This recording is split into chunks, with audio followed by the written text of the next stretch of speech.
Them Farrell brothers said 2:45. I'm wondering if we're early or late. We're late. The bank's closed. Won't be able to get that cashier's check today. Well, now you worry about the unimportant stuff. I'm just wondering how long it'll take us to get across the street to that saloon. Stop worrying about the saloon. That'll be open till midnight or later. Yeah, but Joe, on a hot day like this, they might run out of cold beer.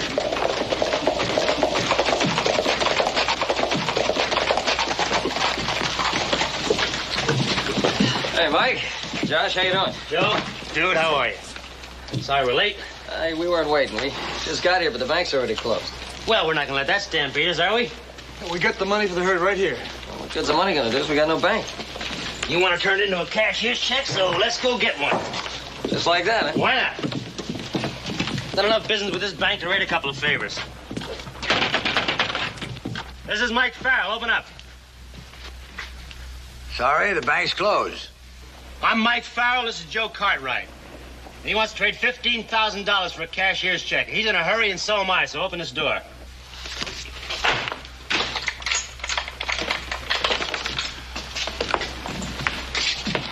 Must be new. I've never seen you before. Well, not exactly new. I've been here a month, but I do know you.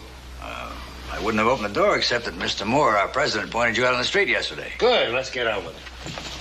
It's highly irregular. I'm not sure Mr. Moore would approve. He'll approve, or I'll take my business elsewhere. Besides, there's nothing irregular about a cash deal. Mine right here. Well, I guess it'll be all right. $15,120, and please make out a cashier's check to Joe Cartwright.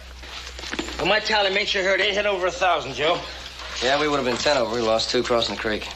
Well, most herds are a few heads short. Pleasure to pay for the extra steers. Pleasure to take the extra money.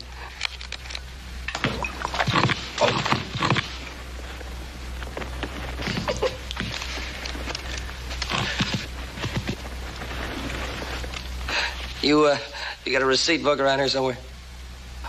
Yes, sir. I had it around here the other day. Oh, there it is, sir. Thank you.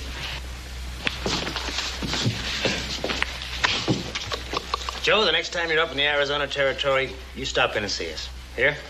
Just ask anybody where the Acabo is, and they'll tell you where to find it. All right, I'll do it. Yeah, it's a great spread, the Acabo. Good hunting there. Come and plan to spend a week. I'd love to if my pa ever gives me a week off. Here you are, Mr. Cartwright. All right, thank you. Here's yours, sir. Thank you. Hey, listen, thank you very much. Sorry we kept you so late.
You don't keep much of a watch around there. Anybody can walk right in.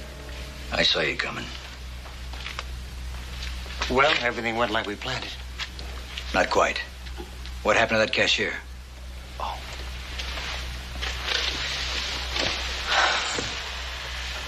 You hit him too hard. I only tapped him. I swear he had a head made of eggshells. Where's the money? Well, let's get something straight first. There's a rope in this now. The price has gone up. I want a bigger cut. How much? Down the middle, half.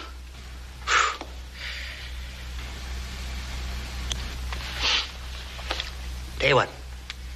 You make it a third and I won't give you an argument. And you can count out your share right here and now.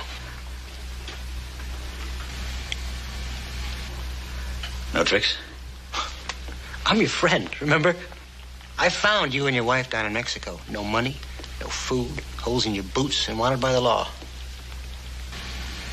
And I've been taking very good care of you ever since. Sure you have. Because you needed a man who knew banks. We needed each other. Now get the money and count it out.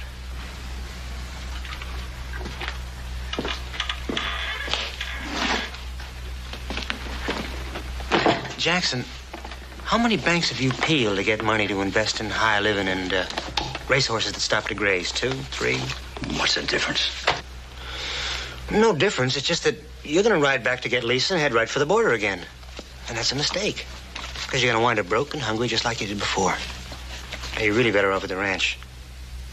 And Lisa loves it there. She'll like Mexico City much better.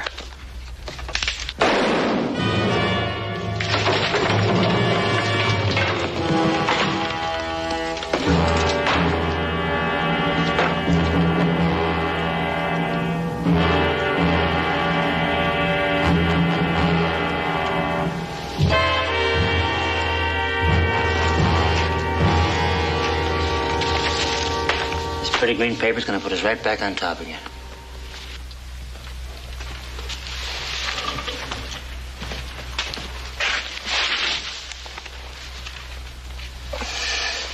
Some of those blankets on the bed and wrap him up good. And put him on his horse and dump him in the rocks in one of the canyons on the way south of here. What do we do with his horse? Turn him loose, first Indian sign we see. They'll steal him. I wouldn't have thought of that. That's the difference between you and me.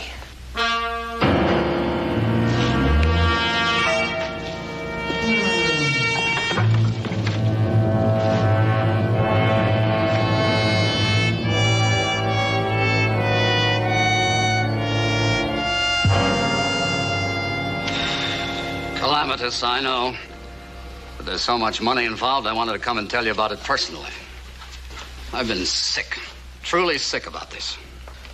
Well, now, look, my $15,000 was given to a teller in your bank. Now, dude saw it, and so did the Farrell brothers. I'm sure they did, but unfortunately, the man who took your money and made out that check was an imposter.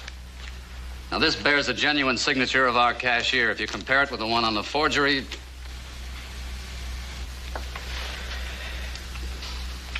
Yeah, they're completely different, all right. So how do I get my money? I'm deeply sorry, but we can't honor a forged check. Wait a minute. You've got a sheriff in Dry Wells. What's he doing about this? Trying to find the imposter. Without success up until the time I left. Oh, we suffered a loss, too. Our cashier was clubbed over the head and died later. Well, it's my turn to say I'm sorry. I'm gonna keep these. I might need them. Dude, saddle the horses. Where are you going? After the money. Well, I'm going with you. Oh, no, you're not. Well, I left you in charge of the ranch while he's in San Francisco. It was my job to deliver and sell those cattle. I lost the $15,000. I'll get it back. How about if I go along? I've never been to Dry Wells. Well, there's your chance. Be back as soon as we can, brother. Okay, doggone it. Take it easy, Candy.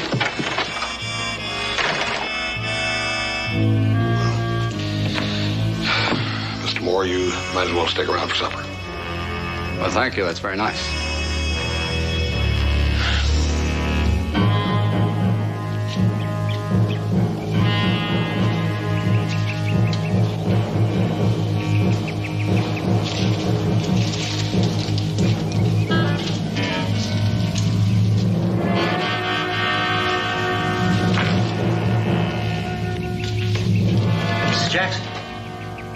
Lisa.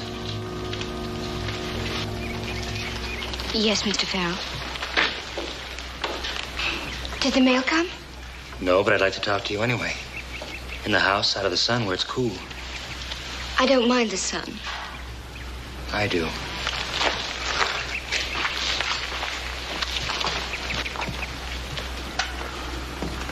I'm buying for rations, huh? Good. How's the kitchen help treating you? Just fine, thank you, Mr. Farrell.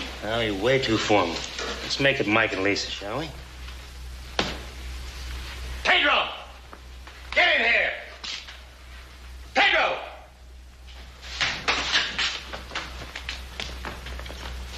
Scraps! Throw them out. And if you ever give Senora Jackson anything like that again, I'll slice off your ears and roast them and throw them to the dogs. It's not his fault.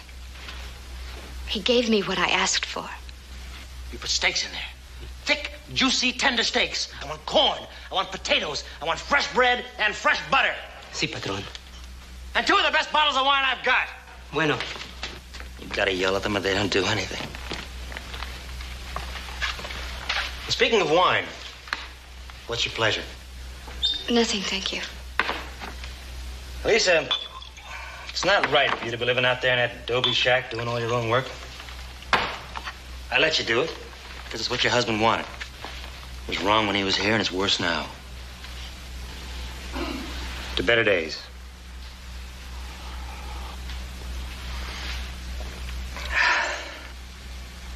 Lisa, in this part of the world, the quality lives in the big house. The hacienda. Shacks are for servants. This place is full of spare rooms. Pick anyone you want. Anyone. No, Mr. Farrell. I'm afraid my husband would never approve. Kelly! Open up the gate.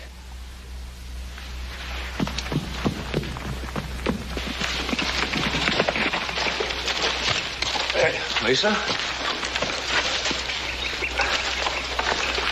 To what do we owe the honor of this visit? I heard your horse. I hoped it was my husband riding in. Has my brother been bothering you? He is persistent. I'll take care of it. Thank you. Made a quick trip. Maybe even a little quicker than you expected.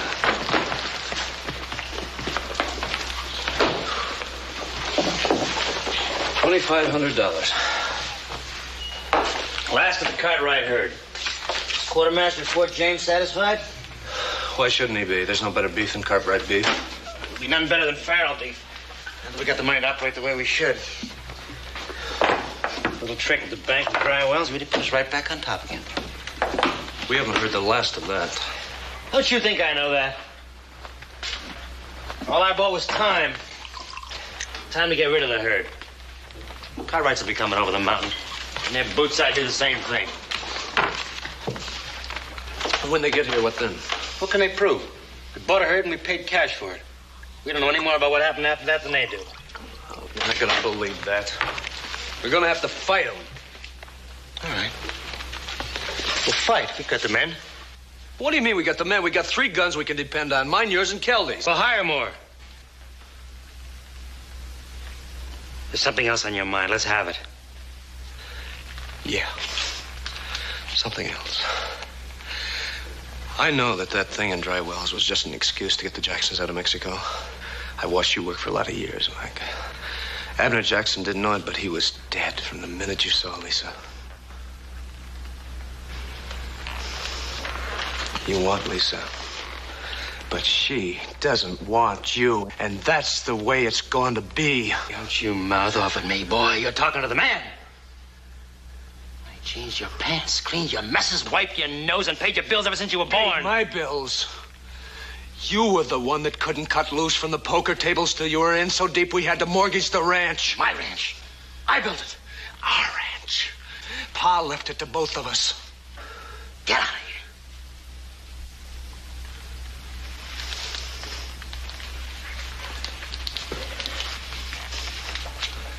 How many fights we had, Mike? 100? 200? And you won them all, except the last one. I could have broken you over my knee if I wanted to. Not then or now, and don't ever try. Stay away from Lisa. Stay clear away, or we're gonna tangle. And that'll be the second and last fight you'll lose.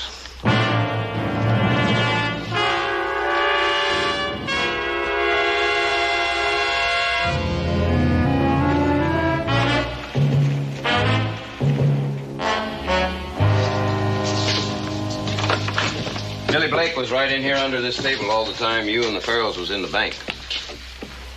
Well, Billy was getting on. He didn't see too good, didn't hear too good. I guess that's how come somebody could hide in here until he pulled the blinds, locked the door. No suspects, huh?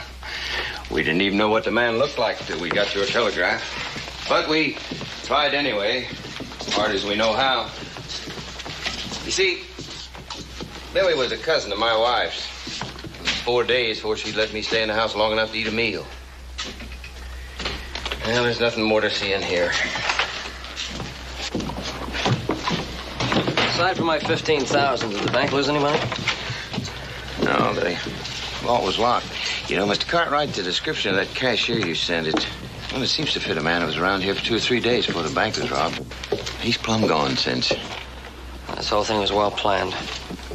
Yeah, had to. Bank was closed, vault was locked. That fake cashier didn't stand to make a cent unless he knew that you and the Farrells and the money was going to walk into this bank. Yeah. You think he pulled it off alone? I don't know. We're not going to know until we catch him. You gents want to walk down to jail with me? I got some coffee. Sounds good. Boys, it ain't fresh, but...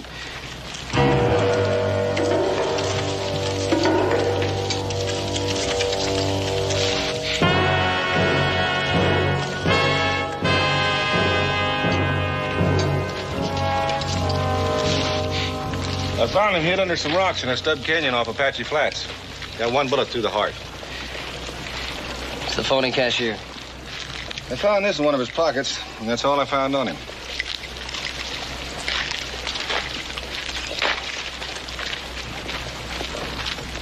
You know her? Nobody I ever saw. I've seen everybody around here within 2 days' ride. Well, in my opinion, we just slammed into the end of the box canyon. Take him down to docks. That dead man ain't gonna help us none. Looks to me like he wasn't in this alone. There's only 2 other people that knew we were bringing $15,000 to that bank. The Farrell brothers. They did kind of open that bank easy like, didn't they? What do you know about them, Sheriff? No, not very much. Except that they're long gone into Arizona territory by now. Cattle sold, the money stashed, and out of my reach. Who's the law down there? Well, there's a territorial marshal rides by the Acabo about once every 6 months. Outside of that, Farrells are pretty much about all the law there is. Mind if I keep this? Nope. Let's go see the Farrell brothers. From what I hear, they got a real fort down there. They hire a lot of border gun hands. You'd do a sight better sticking your head in a rattler's nest. Yeah, maybe so, but there's no other way to get to them. Come on, let's ride.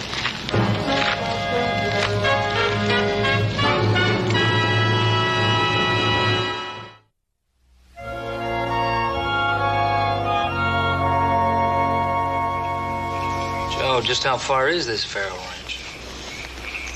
I figure the Cabo ought to be about another day's ride. Acabo. You know, that's a name I've been hearing ever since I was a kid. Acabo, it's Spanish. Means I finish. Yeah, well, I hope it isn't our finish.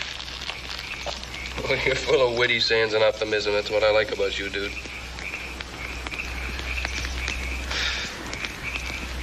By the way, how are we going to get in the Farrell place?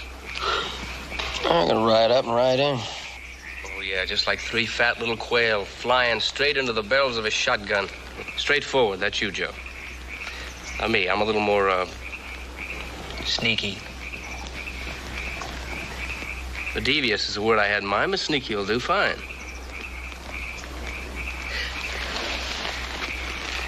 I read a story once. It's about a big fort. There were some soldiers trying to get in. So they built a big wooden horse. And they took it up to the gate and left it. Yeah, it's a Trojan horse, so on. Trojan horse, yeah. You get past Bays and Dunn's and I'm lost.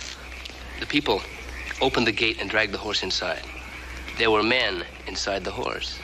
When the soldiers got back, they had the gate open and the battle half won. Now it occurs to me, the two of us would be a lot better off if one of us was inside the fort when the other two rode up. Are you volunteering? Well, there's got to be somebody the Farrells don't know. It seems to come down to me. Candy, you are sneaky. You know, if the fighting starts, it'll be you and me that's getting shot at, Joe. And I'll be the one man who ain't shooting at you. He thinks of everything, don't he? You know, how do you figure on getting inside? I think I'll get me some boards and build me a horse.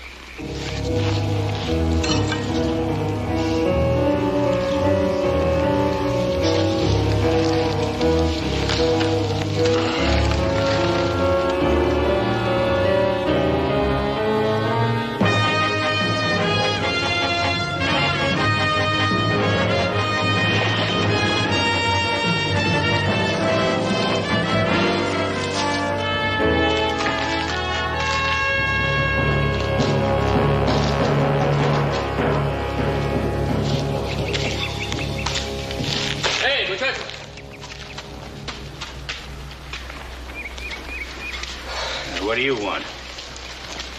In. I'm gonna talk to the boss. About what? I'll tell the boss. That's what you think, mister. You don't get in here until you tell me what you want. What's going on out there? Some saddle tramp wants to see the boss. Well, boss. All right, open the gate, let him in.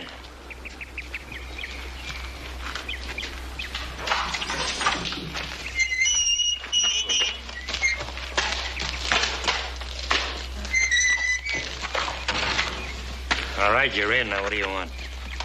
Work. I'm a top hand. You any good with that gun? Try me, find out. Well, he comes right at you, doesn't he?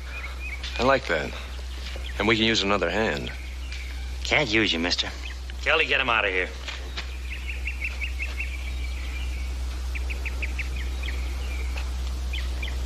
You heard the man. Move! Hurry up, out!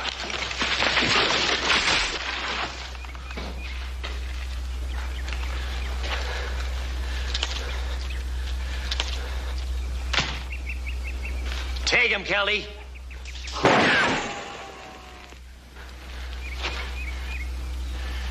Tell your hired hand to get out of that gun belt without touching the gun.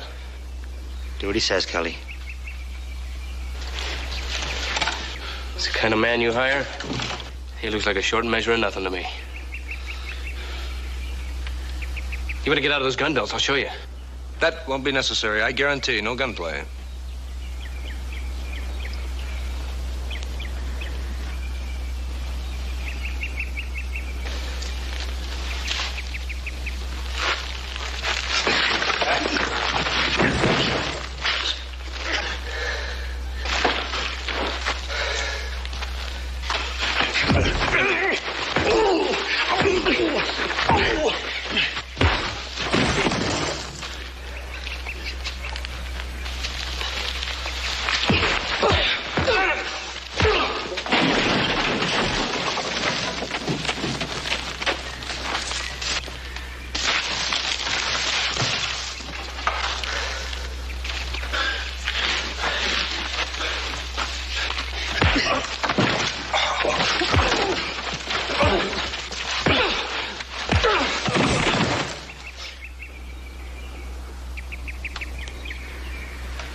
He took our best hand apart without even working up a sweat.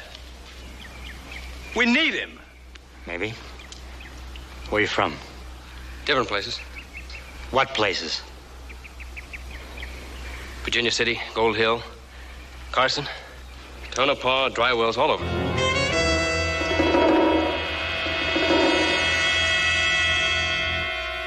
right. I want $10 more a month than he's getting.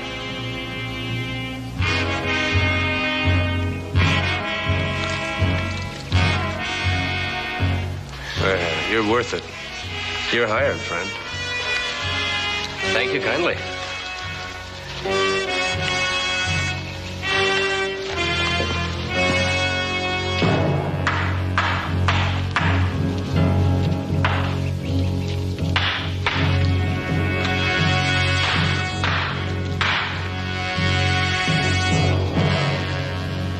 I'm Mrs. Lisa Jackson.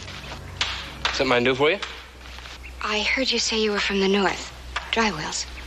Yeah, that's one of the places I stopped at, yeah. My husband is up there. On business. I wondered if you might have seen him. Jackson? No, I don't think I met anybody with that name. He's dark. Curly hair, hazel eyes, mustache. Well, Lisa, I see you've met her new hand. We were just talking about dry wells. She was asking me about her husband. Ma'am, I'm sorry. I didn't meet anybody with that name. But I was just in there long enough to say howdy and goodbye. Yes. Well, thanks anyway. Right.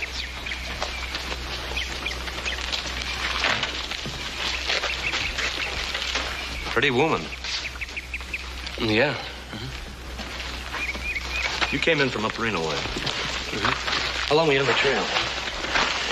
3 or 4 weeks. Moved right along, huh? I don't stay where I don't like what I see.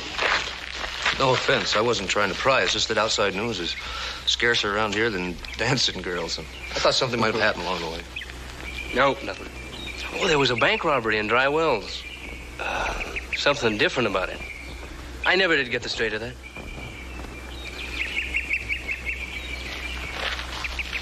I guess you know there's more to your job than just guarding that gate. Gun hand pay, there usually is. Well, Mrs. Jackson is the worrying kind. That robbery had nothing to do with her husband. No point in telling her about it. I wasn't planning to. Good. But she lives in an adobe out back. And she asked me to see nobody bothers her while her husband's gone. If I'm not around, that's part of your job. Mm-hmm. Keep everybody away from there, including my brother. Well, that might not sit too good, a hired hand chasing the boss. The boss? I hired you. I didn't say anything about chasing. You just walk up and stand there till he leaves. Kelly! Over here. If Mike wants to know why you're there, just tell him to ask me. All right, will do. All right, take over here. Candy's gonna get something to eat. That's what I was gonna do. Look, you've already hit the kitchen twice. It's time Candy eats first. Digging right in, ain't you? Making yourself a home? I'm doing what I'm told, just like you. Yeah. Well, I'll tell you something. You're shining up to the wrong fella. Josh is just the pup. Mike runs this spread. And something else. You and me, we ain't through yet. We got one to go. Well, you try it. You might get yourself a raise. When I'm ready. And you may as well give that saddle of yours away, because you sure ain't gonna be needing it.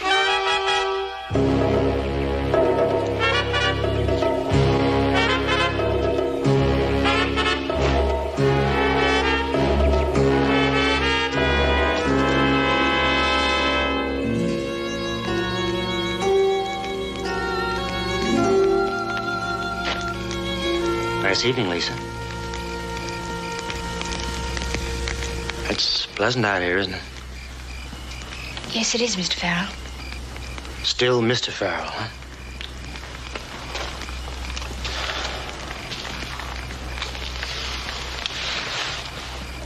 Lisa, I don't want to hurt you, but I've got to tell you the truth. I don't think you're ever going to see your husband again. On that ride up north, why, he talked about He talked about California and a fresh start. I didn't mention it before because, well, I just couldn't find the right words. But Lisa, he's not coming back. He just rode on west. I don't believe you. Wait, I know how hard it is to accept because of the way you feel about him. But it's true. I even lied about the mail for the same reason. The mail from the north comes twice a week, not once every 2 weeks like I said.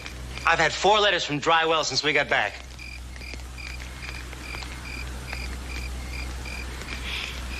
Good night, Mr. Farrell. Wait, Lisa. There's something else. You don't have to worry. Because I'm going to see to it that you don't want for anything ever. Not for the rest of your life. And I'll be proud to do it, Lisa. I don't want anything from you, Mr. Farrell. All right. I spoke too soon. Think about it, Lisa. I'd break my back to make you happy. Miss Jackson? Fresh water. Who told you to fetch anything? I asked him to, Mr. Farrell. Thank you very much, Candy. Good night. Good night. You take a lot on yourself, boy. After this... After this! Candy will do Lisa's chores. She likes it better that way. And so do I.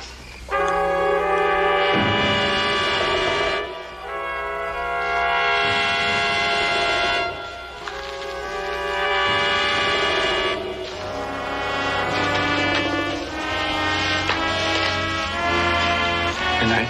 Good night.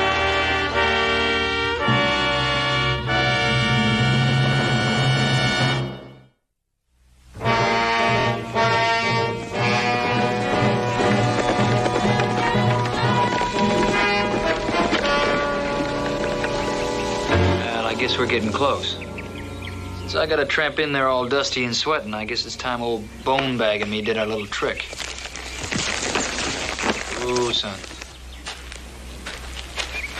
This rock don't have to be big enough to hurt him. Come on, son. Just so he knows it's there.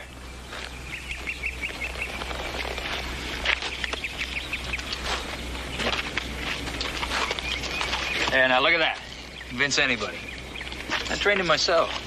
Because when that weather turns nasty, there's no better excuse for toasting your feet on someone's bunkhouse stove than a horse that comes up all cripple-like, you know what I mean?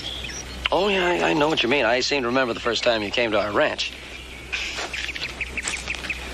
Well, I done it again, Bone Bag. I swear I'm gonna have to have my mouth sewed shut. Another mile of dusty road and tight boots, and I bet he's gonna make me walk every step of the way. Dude, you can count on it.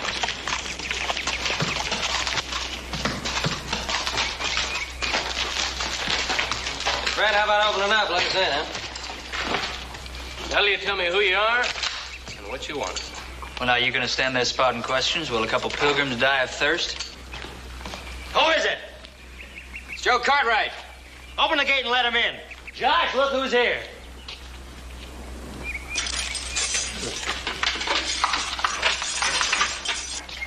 Joe, how are you? Fine, Mike. Hey, you remember Good. Dude, don't you? Yeah, you bet, dude. Come right in. You got a lame horse. Glad you made it. Barely. Joe is Candy, one of my men. He'll take care of your horses for you. Howdy. Candy? Come on, you gotta be kidding. Nobody's gonna make my candy. Come on in the house. I got something to cut the dust out of your throat. Take my sounds horse, good. Candy.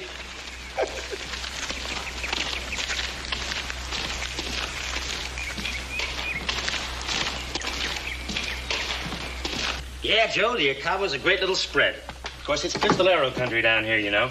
Border gangs strike without warning. Steal everything but your bones. That's why the fences and the guards outside. Gotta be very careful in the hills, but the hunting's great. I bragged to Cartwright about our hunting, Brother Josh. Now it looks like we've got to prove it. Gentlemen, here's to a strong drink, a hot bath, and a soft bed, just what a man needs after a long ride. Joe, dude.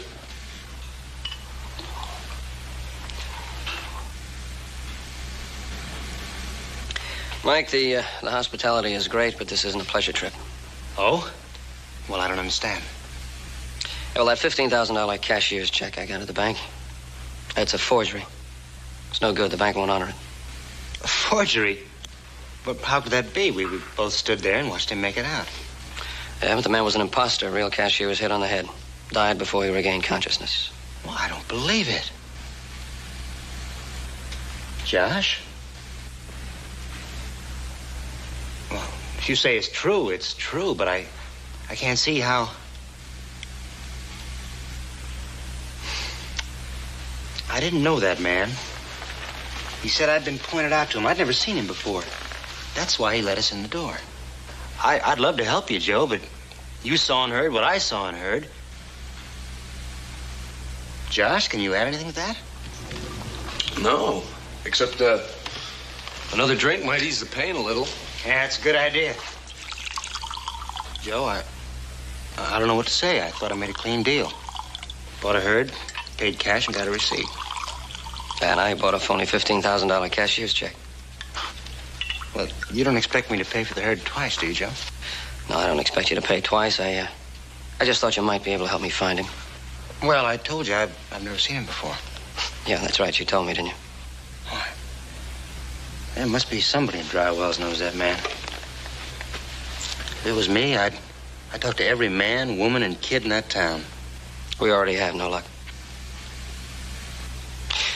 Well, it's going to be 2 or 3 days before Dude's horse is ready to travel. I hope that invitation to be your house guest still holds. Sure it does. If Dude wants to make a swap, why, he can have his choice of our stock. No, thanks. Me and old Bonebag been through a lot together. I'll keep him. Speaking of old bone bags, we better check on him. Thanks for the drink. We'll see you around. Right. Right.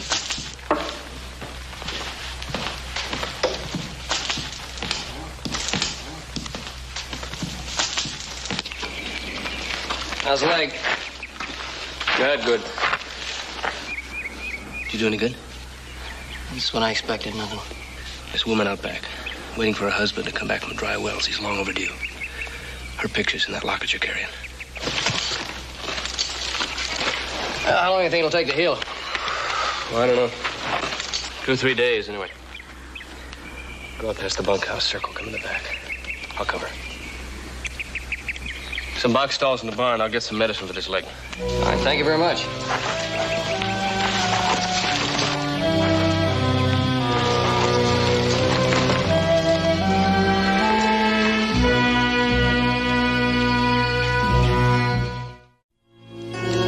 On our wedding day, he said he'd carry this as long as he lived.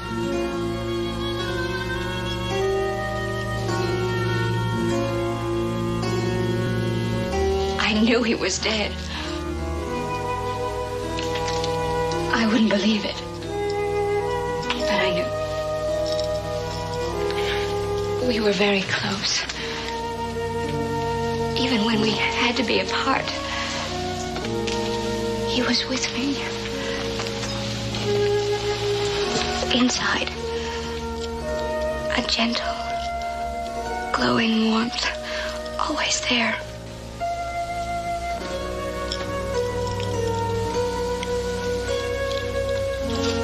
One night I woke up, suddenly cold and empty and alone. There was nothing there, nothing at all. And I knew.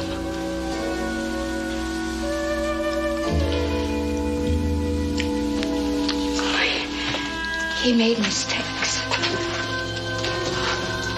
He got into trouble trying to get money to buy me the things he thought I wanted. And all I ever wanted was him.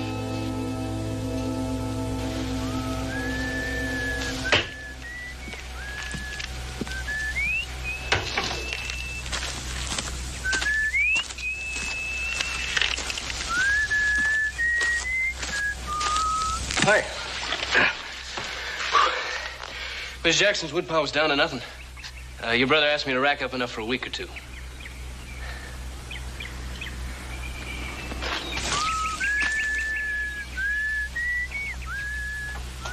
My husband was working for them.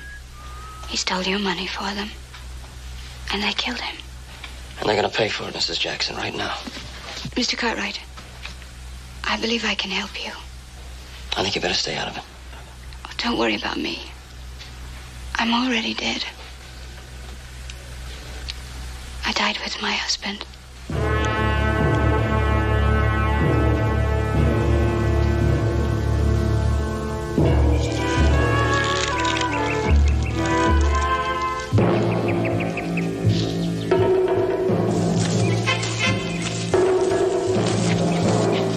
Well, it took you long enough. Wait a minute.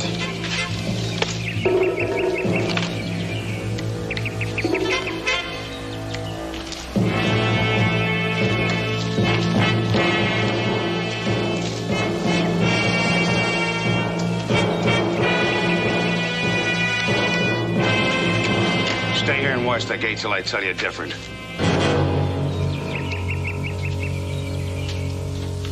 You want me to do what? I want you to open your safe so I can have a look inside. You think your money's in there? Yeah. Yeah, I think you planned this whole thing right from the start. There's money in there, but it's my money. And that doesn't mean we had anything to do with the robbery. The cashier spilled some ink on some of that money. I think it's in your safe. This is the first time I've ever been called a thief. This is De La Frontera brandy from Spain. Last bottle in the territory. Why don't we open it up, have a drink, and start all over again? I think we ought to open the safe. Well, if you put it that way. Buckshot load. Go ahead and try it.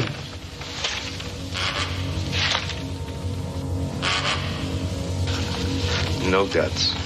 He could have bluffed him. Too late for bluffing. It is now. What are we going to do? Arroyo Seco. Time they find him, it'll look like a couple of fools got caught in a flash flood. And what about me, Mr. Farrell?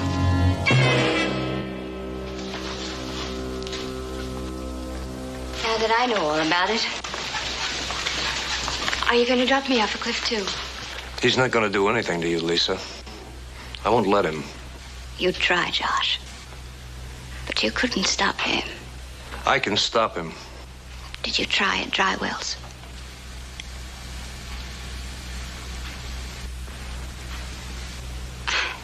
Mr. Cartwright and I had a long talk.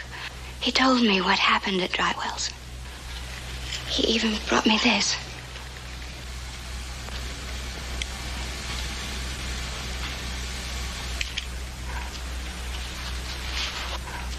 You killed my husband. That's right. And I'm sorry you found out about that. Because now you're going to have to go along with Joe and Dude. Oh, no, you don't. You stay out of this. I told you to stay away from Lisa or we'd tangle. And I told you you're talking to the man.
Wrong about the last fight.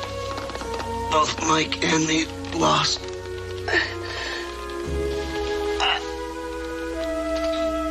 safe combination is written on the bottom of the desk drawer. God bless the house.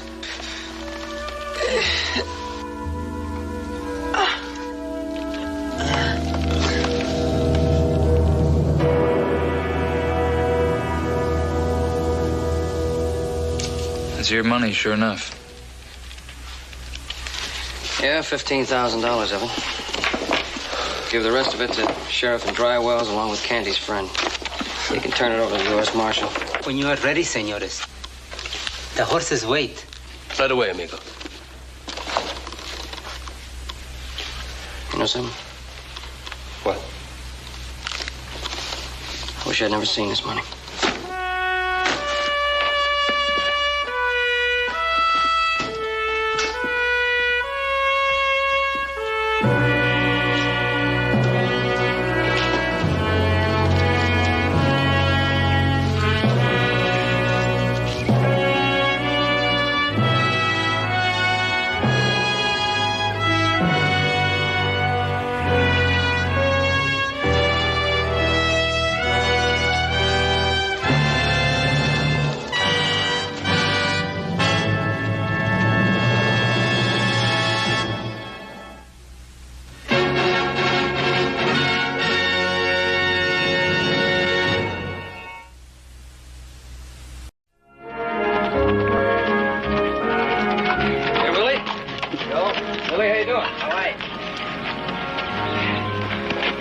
What you doing here?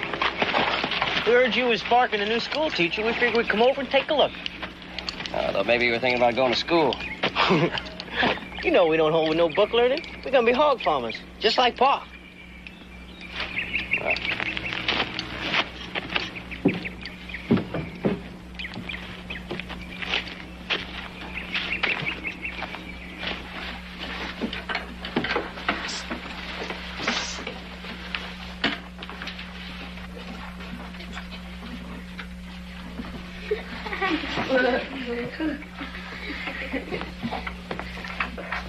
Class is dismissed.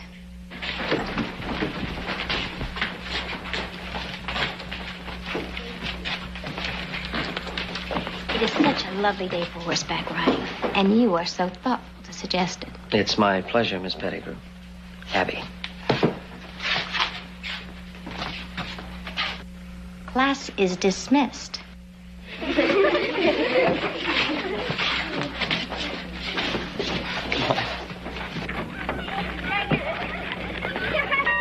Joe!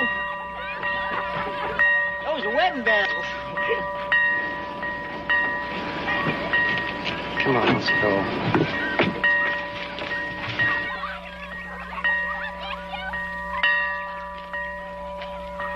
Oh, he's so beautiful. Hey, you shouldn't talk like that in front of his love. We get a swell head. Joe, do you think I could ride him? Sure, why not? He's real gentle with ladies.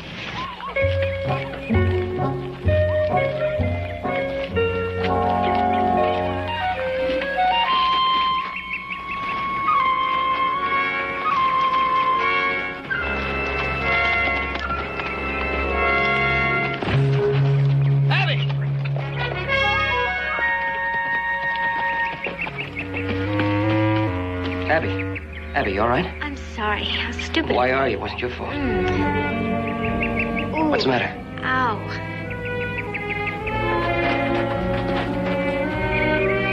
Ooh, it's Easy. my ankle. Trying to swell. I think it's broke. No. We'll hear no more of that. Mr. Cartwright, I just can't stay here as a long-term house guest. Now, you can't stay at your own place with a broken ankle, can you? No. And you're the best thing that's happened around here in a long time, Teach. You might even get to like us. Yes. Thank you, Candy. Well? No luck. I thought I could get Mrs. Ferguson. She was a pretty good substitute teacher, but she can't quit her job at the millinery store. But it'll be easy enough to find somebody. No big deal teaching school. I got an idea, Joe. Yeah, what's that? Well, since it's no big deal, why don't you do it? Why don't I do what? We'll teach school for a couple of weeks. Oh, come on.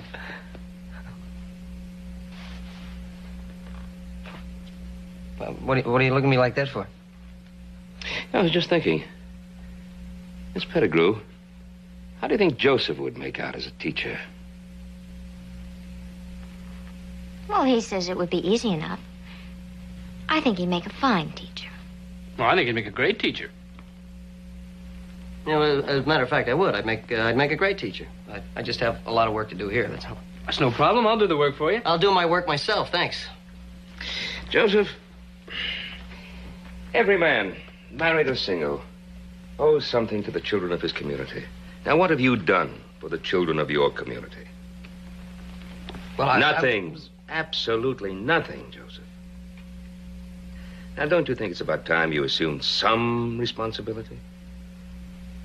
Well, Pa, I'm willing to do my share, but I'm not going to teach school.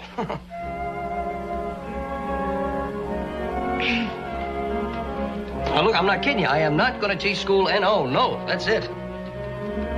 I don't want to do it.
What do you think of our new teacher, Billy? You look kind of natural, don't he? Mm-hmm. What do you two want? Well, me and Billy, we was thinking about how Miss Pettigrew always wanted us to come to school. We thought we'd come over and enroll. You two want to enroll? Sure, why not? We as good as anybody, ain't we? Don't sit on the desk.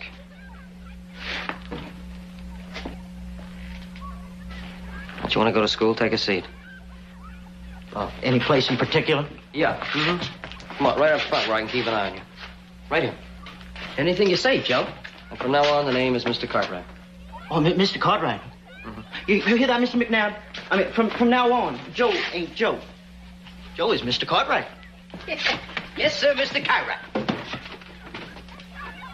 Take off your hat. Yes, sir, Mr. Cartwright. Show some respect. Kathy? Kathy? What's the matter with her?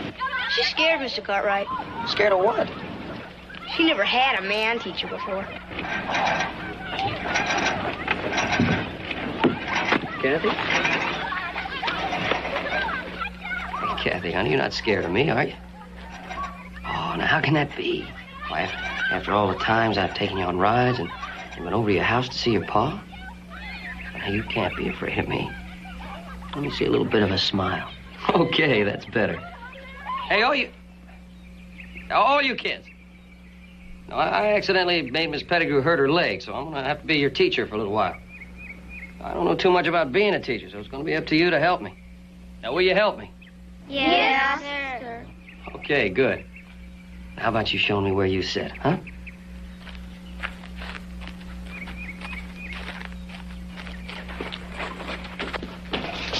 Where's your seat, Kathy? Over there. There you go, honey. My desk's over there, Mr. Cartwright.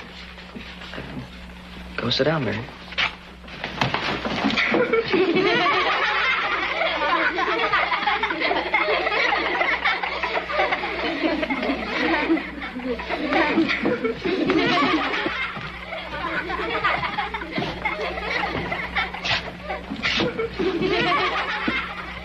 All right, erase it, Willie. Why me, Joe? The name's Mr. Cartwright. I said erase it. If you say so. Let's go race it, Billy. Here, Willie. Not you, Billy, you.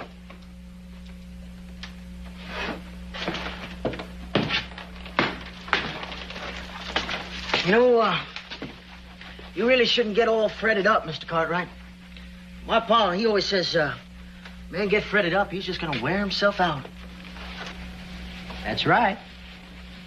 Man getting fretted so early in the morning, Mr. Cartwright. Gonna be plumb turkey out before the day's over. Yeah, that's right. I think we had enough school for one day, don't you, Billy? Yeah. See you tomorrow, Mr. Cartwright.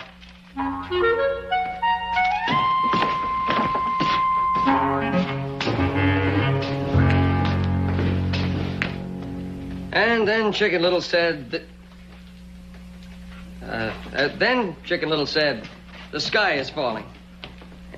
Yeah, yes, Kathy?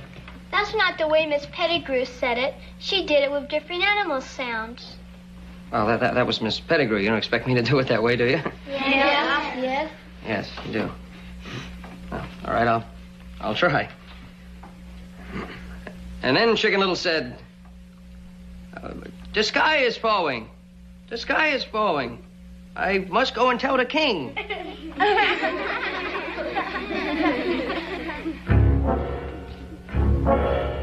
Children, I think I'll find another story to read, all right?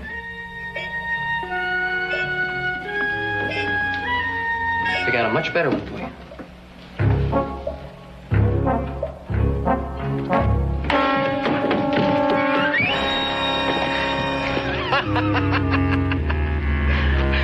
Chicken Little? Chicken Little? The sky is falling. Oh, the sky is falling on my head. Oh, mercy. Oh, you stay right here. I'm gonna go tell the king.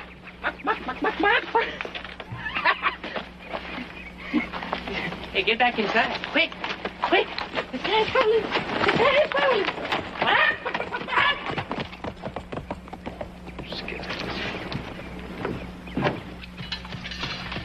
Where you boys been? I ain't seen you since sunup. We've been at school, Pa. You know, Joe Cartwright, he's taking over for Miss Pettigrew now that she's laid up. And we've just kind of been pestering him.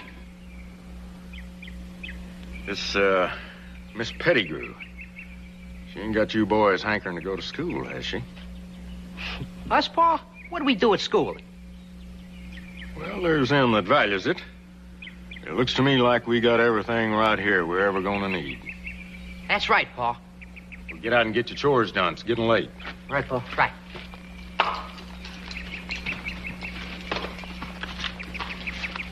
Hey, Joe. Joe, you hear the news? Huh? Chicken Little just came by. The sky falls off till next Thursday. Abby. Yeah, you met my friend, Chicken Little? What was that all about? Oh, nothing. He thinks he's funny. How did your first day go? Any problems? Well, the McNabb boys showed up, if you consider that a problem. Joe, that's wonderful. I have been trying to get them to enroll for the past year, but their father's been dead set against it.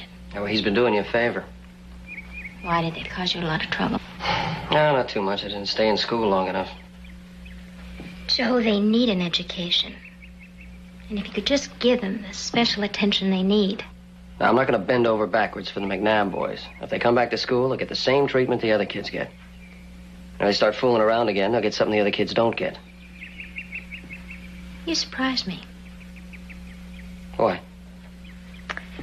I just didn't think you would admit the McNabb boys could get the better of you, that's all. No, I didn't say they could. I just said they better not try. I think you have a lot to learn about being a teacher. Yeah, well, you got a lot to learn about the McNabb brothers. bring you your reward. Try again. All that other folks can do, why with Patience. patience should not you. Only keep this rule in view. Try again.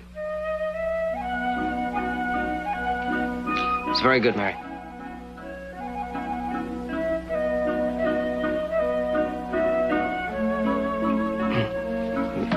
That was very good, Mary. Thank you. So sit down. I think we've all been working real hard. You young folks, why don't you take a little rest, and the older ones can work on their arithmetic. Work on your arithmetic. Right.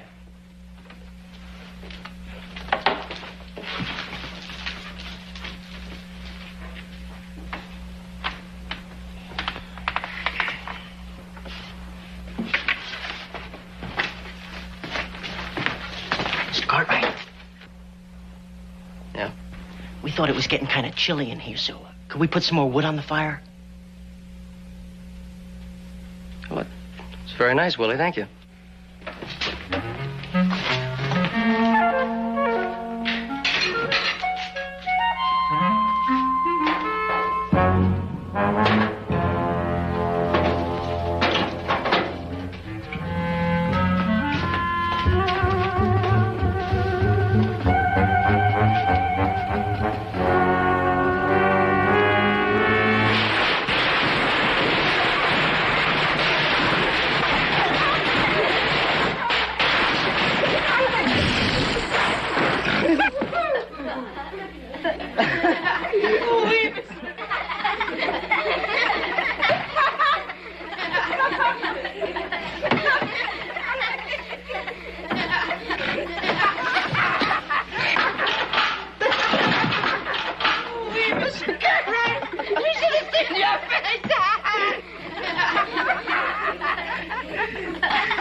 You look real funny, huh?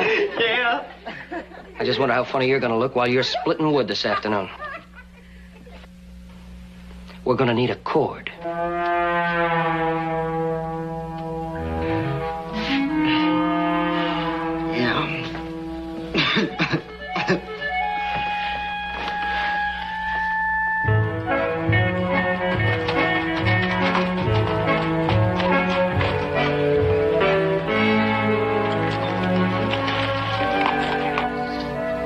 One, and I raise you two. Oh. You see that? For a nice lady, you know a lot about playing cards. Well, I find a small knowledge of the science of mathematical probabilities to be a great help. Hey, Joe.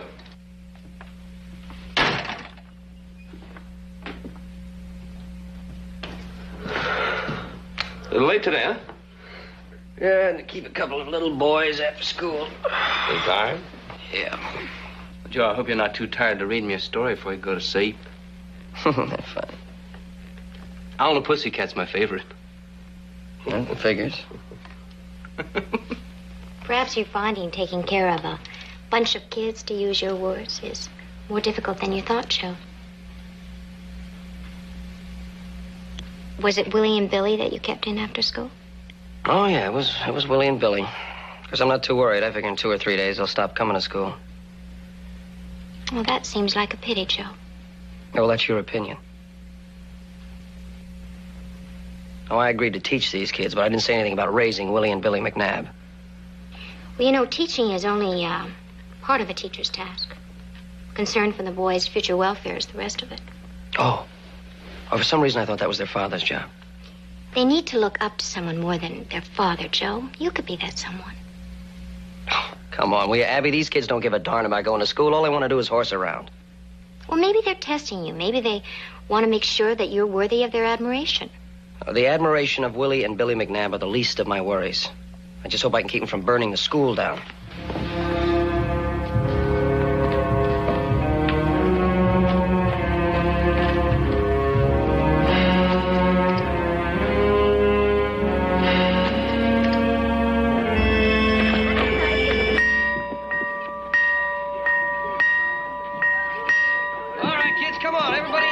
late. Come on, hurry up. Come on. Come on, inside, everybody. Come on, you two. Hey, all you kids, keep your coats on. I'm a little bit late. I gotta start a fire. Good morning, Mary. Morning, Miss Cora. Morning. What time's recess?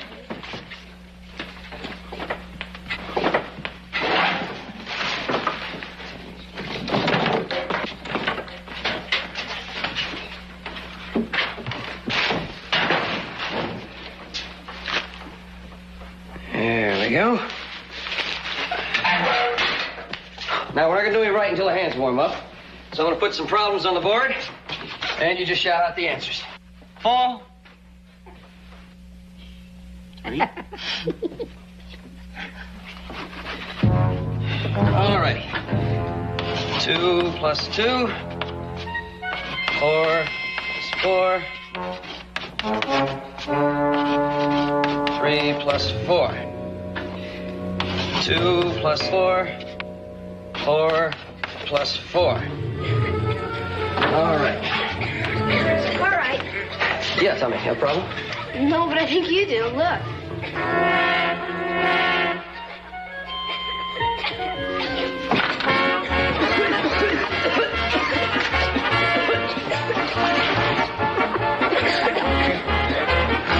All you kids outside.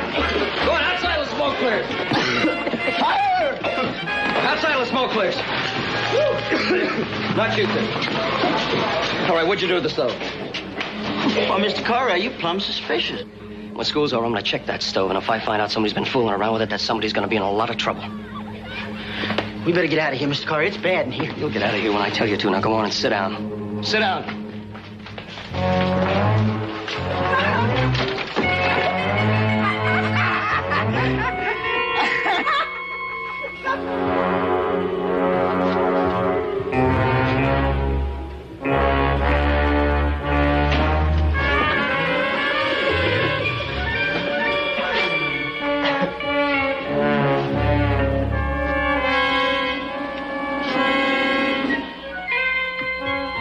What's something like that doing up a chimney, Mr. McNabb?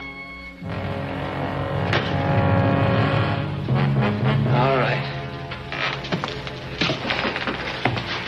All right, you want to act like little boys, and that's just how I'm going to treat you. Now, which one of you wants to go first?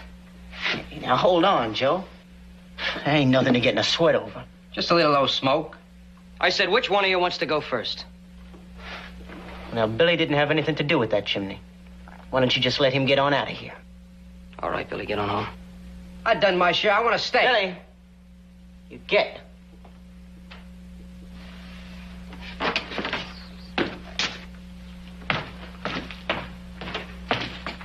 Now, look, Joe. You've been having yourself a time just playing school teacher. That's fine. I've been going right along with you. But a tanning? No. I'll fight you. I'll fight you like a man and no hard feelings. Nobody gonna pants with me but my pa.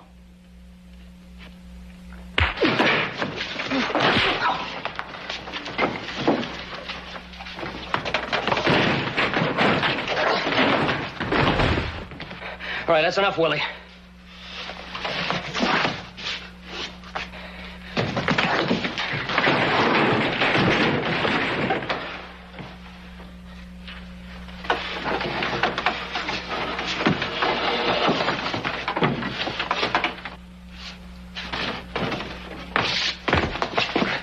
I told you that's enough.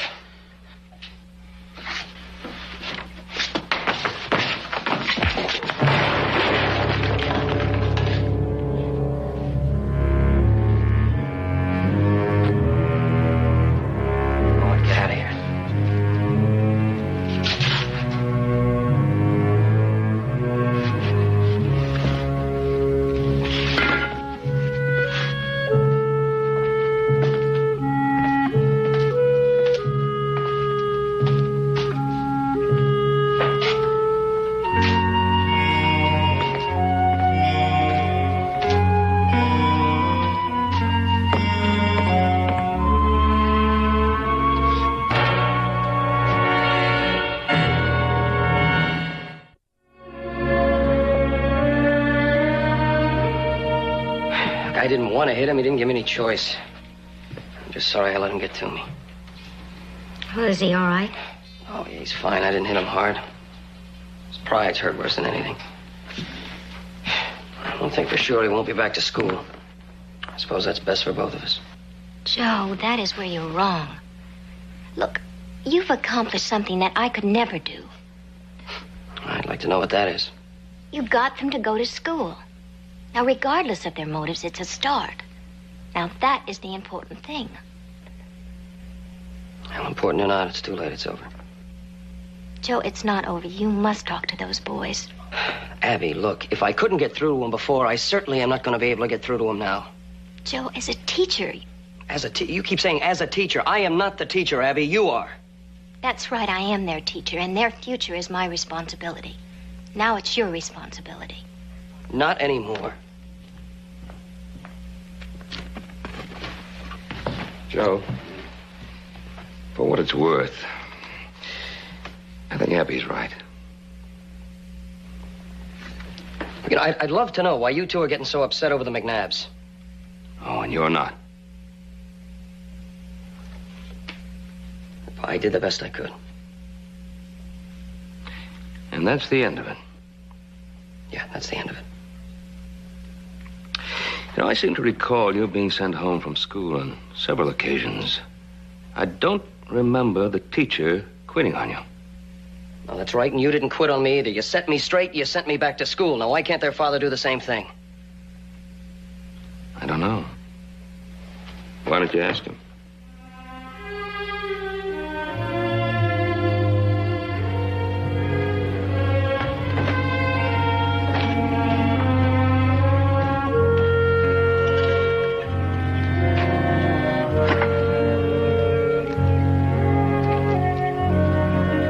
Staying mighty close to home today, ain't you? Saturday, and we just ain't got nothing to do. Wouldn't have nothing to do with them bruises you keep trying to hide, would it?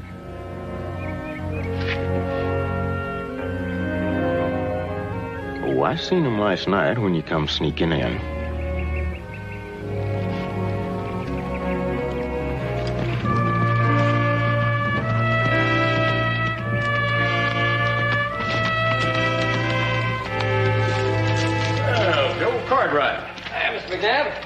Seen you in a long time. Yeah, it's been a while. Good to see you. Come on, set a spell. Thank you. Billy, Willie, how you doing? I was wondering why you haven't come by for a visit. Yeah, seems the older I get, the closer I stay to home.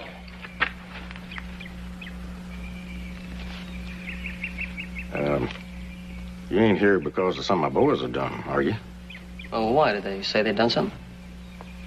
Well, they said they'd been funning you some, and last night Willie come home looking like he'd been in a fracas. Well, they have been funning me a little bit, but I don't know anything about a fracas. You know anything about a fracas, Willie? Huh? I say, you know anything about a fracas? No, I guess not. You boys go find yourself some chores. Me and Joe got some talking to do. Now then.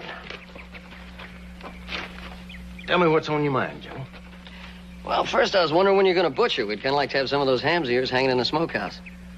Ain't gonna be long now. Cold weather's coming. Me and the boys need some things. Yeah, boys need things. They been complaining? No, nothing like that. Well, they better not complain. They got just about everything a hog farmer needs to have. What about an education? I thought that's why he is here. All right, that's why I'm here. I was hoping you'd tell him to go back to school. No, sir. I just don't see it that way. How do you see it? Well, it's a bunch of foolishness for a hog farmer. The boys are going to take over when I leave off. They got the house, the land, the stock. You keep saying hog farmer. I just don't see where it makes any difference what a man does for a living. He still needs an education. Joe, I don't want you putting any highfalutin ideas in them boys' heads. I came here hoping you'd put some highfalutin ideas in their heads. I can't read or write, and I get along good. So will they.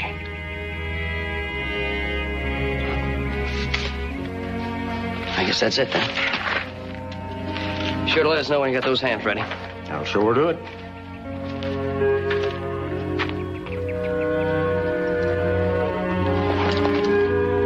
So long, boys.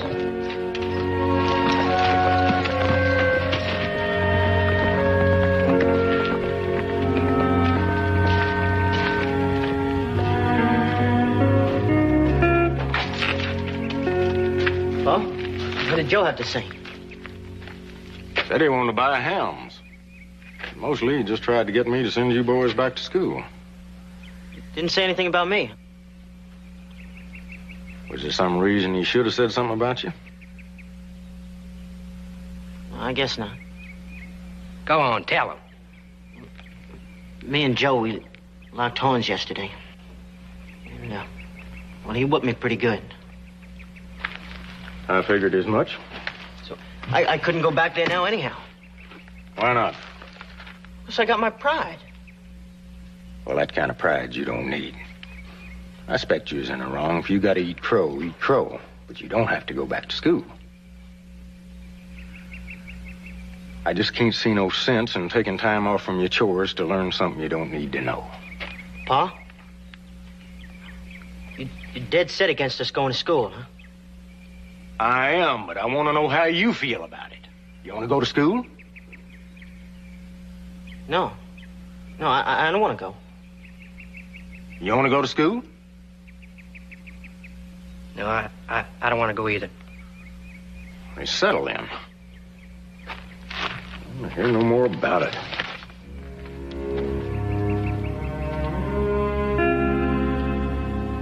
Willie? Yeah? How you figure Joe never told Paul about that ruckus you had? How do I know? Seems like that'd be the first thing a teacher would do. Why don't you just hush up?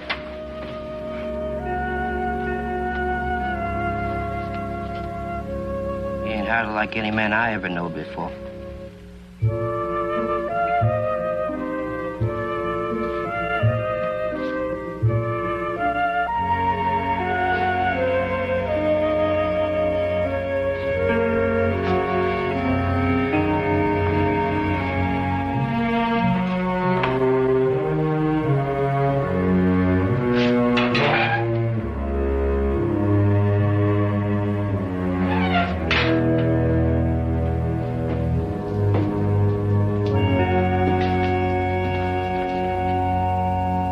Fine job. I can't say doing it was easy.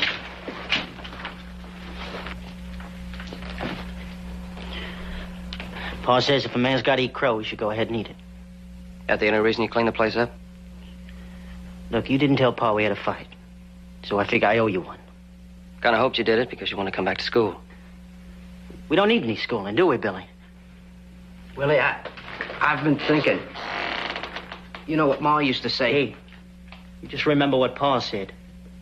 Yeah. You don't need no schooling to be a hog farmer. I don't like to go against your Pa, but I think he's wrong. I think you need schooling.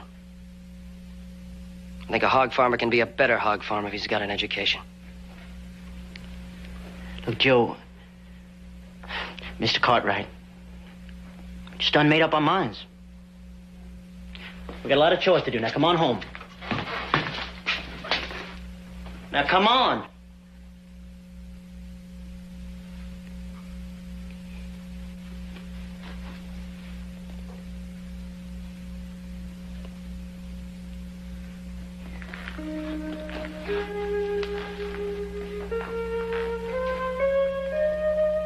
Mr. Cartwright, this here Ma's Bible.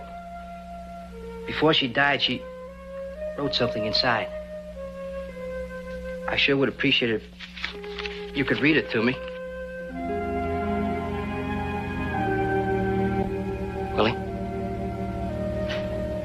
I guess it don't hurt none.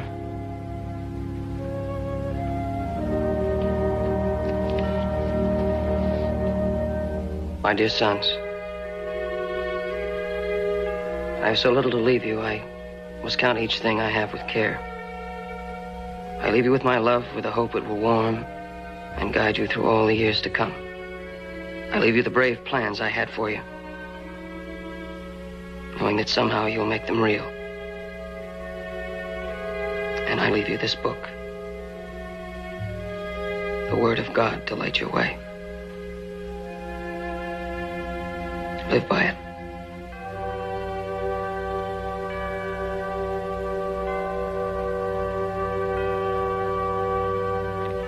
Live by it.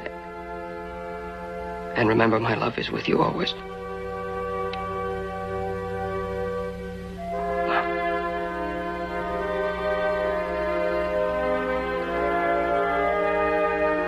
Thank you, Mr. Cartwright. I guess it's about time to start school, huh?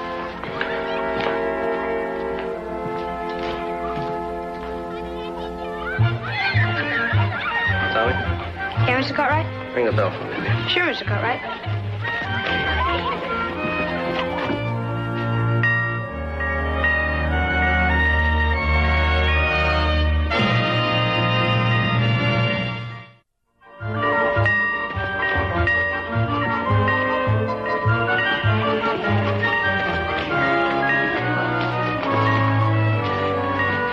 Good morning, Mr. Cartwright. Yes, it is, Mary. Yes, it is. Willie, light a fire. Yes, sir, Mr. Cartwright.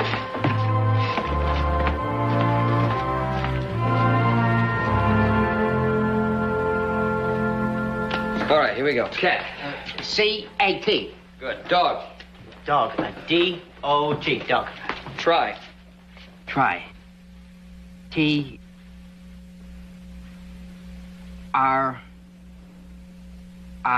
Why? Why? Remember that. Why? Why? Now. N-O-W now. C. All right, that's enough. C's backwards. Just turn it around. Is the cat on the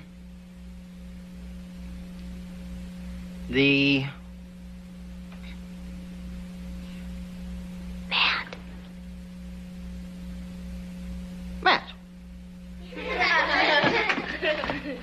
Willie. Very good. Sit down.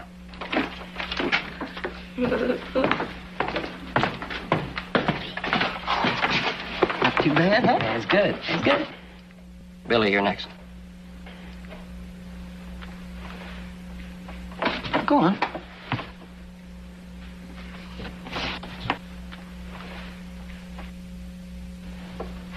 Go on.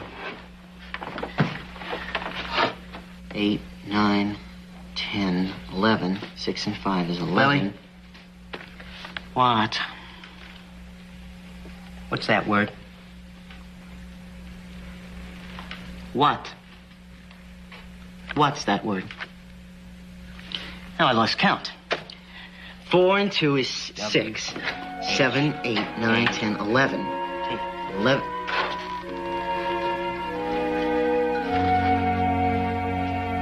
I thought so. He was just studying a little bit, Pa. I can read. So, I thought we agreed hog farmers didn't need no book learning. Joe Cartwright read us what Ma wrote in our Bible. And we thought she'd like it if we could get some learning. I could read it to you if you'd like, Pa. I memorized it by heart.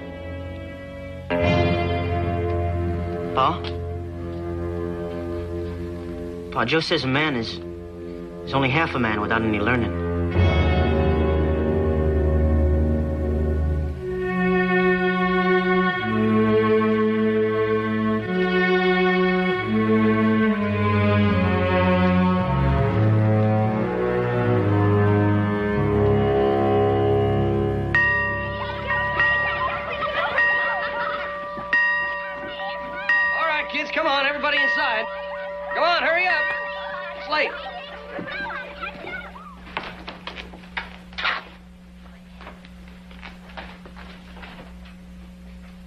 on. Thank you, Mortimer. They're lovely.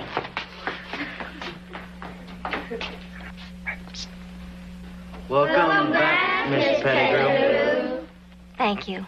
And I'm so glad to be back. And we're all glad you're back. Got a surprise for you, a little program planned. Everybody sit down. All right, Tommy, you can start. The Gettysburg Address by President Abraham Lincoln. 7 years ago, our fathers brought forth to this continent a new nation, conceived in liberty and dedicated to the proposition that all men are created equal.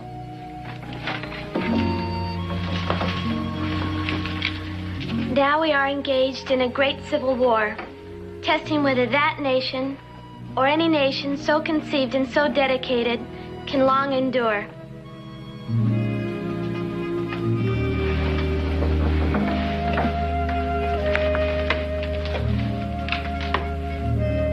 We are met on a great battlefield of that war.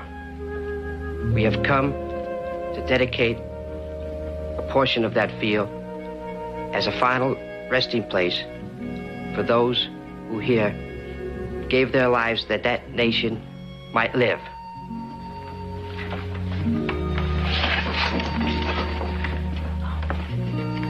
It is altogether fitting and proper that we should do this.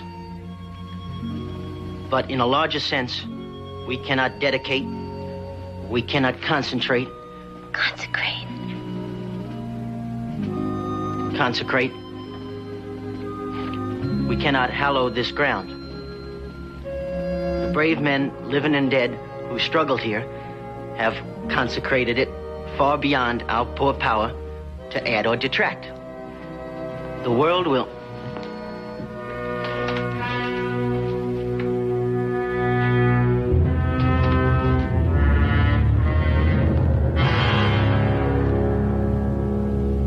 Well, good to see you. Why don't you come on in, sit down. I come for my boys. Well, I think you boys would like to stay in school.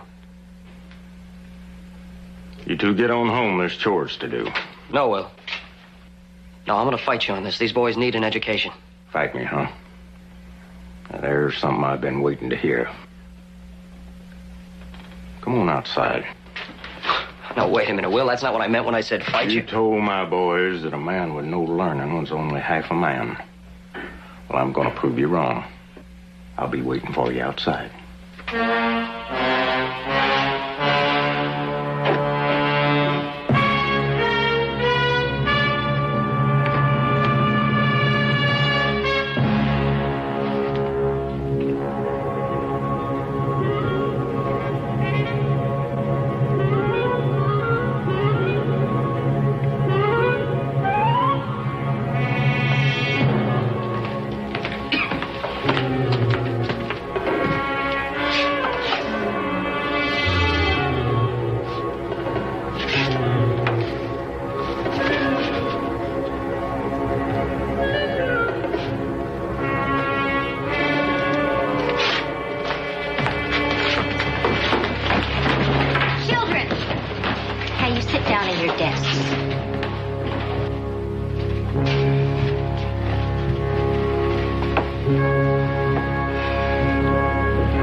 Children, this will give me an opportunity to find out just how much you've learned since I've been away.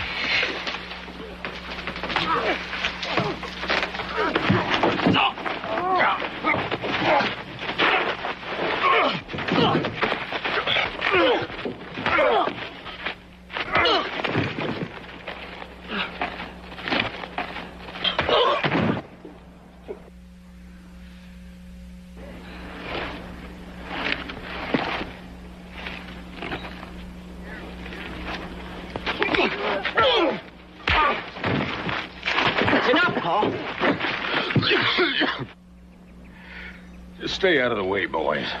I'll show him who's half a man. You're a man, Pa. You proved your point. So is Joe. If you're gonna do any more fighting, you're gonna have to fight me and Billy.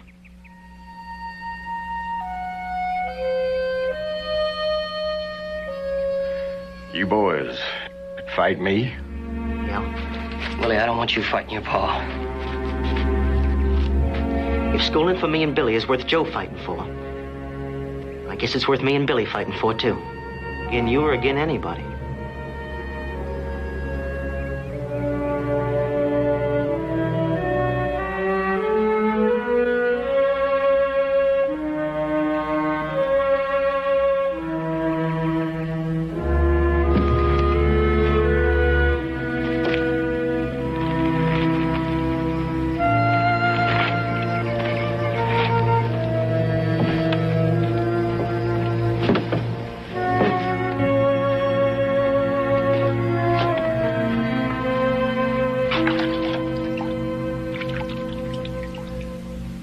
Okay, Mr. Cartwright? Yeah. Why don't you go finish that program for Miss Pettigrew? Yes, sir.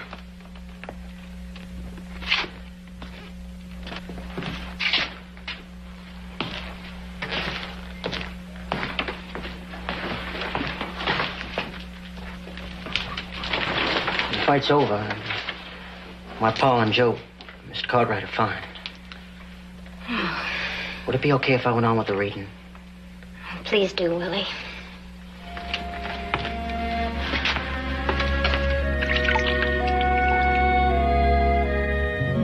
The world will little note nor long remember what we say here, but it can never forget what they did here. It is for us, the living rather,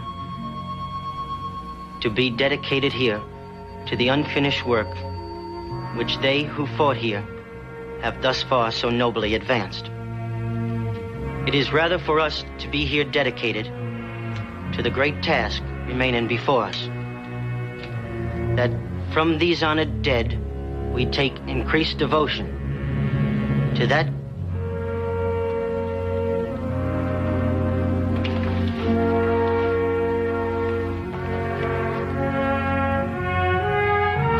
cause for which they gave their last full measure of devotion.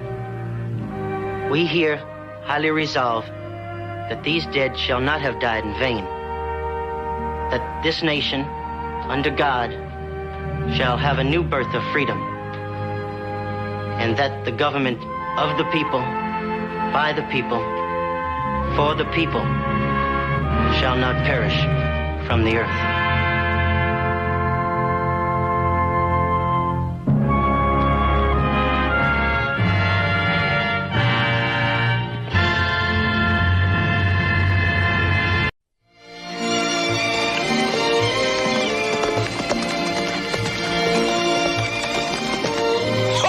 Afraid of your uncle. You are afraid of my uncle, and he is not the only one you are afraid of. Beware, Rosalita. You insult me at the risk of your own peril. You were going to hit me, Paco. I had it in mind. But I love you too much to harm you, Rosalita. Rosalita, my love for you is like a raging beast. I cannot control it, Rosalita. It's destroying me. Oh, you surprise me, my Paco. Our betrothal is not even official, and you embrace me. What would my uncle say? I'm sorry. You are sorry? Oh, what kind of a man are you? You make love to me and then you apologize. Why? Because you are so afraid of my uncle. Rosalita, please. Yes. Please. Oh, what kind of a man are you? You coward. Dirty coward. Rosalita, please. Yeah. Please, No. Rosa... Oh, I can't stand you next to me, you coward! Hey! Well, are you not going to get up and fight, you small, miserable worm of a coward? It's true. I'm small. And as you say, I'm a coward. But nevertheless, I shall prevail! That fella hurt you? No, I am all right, thank you. You're a gypsy, ain't you? See, I am gypsy. Why, you don't like gypsies? Oh, no, it ain't that. You see, my pa owns this ranch. Oh. And he ain't exactly in love with them. You see, the last band of gypsies that came through here stole a bunch of our steers. We are not thieves. We are Spanish gypsies. You think you are going to run us off your land? Well, let's just say that I think I ought to go over and have a talk with them. Oh! What's the matter? Oh, I think Paco must have hurt me more than I realized. All the men in the world are fighting for the privilege of holding my hand, and you are holding all of me.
Chicken. Chicken, always chicken. Why don't we never have mutton? As you know, I come from a long line of chicken thieves. It's beneath my dignity to steal a sheep. Someone is approaching.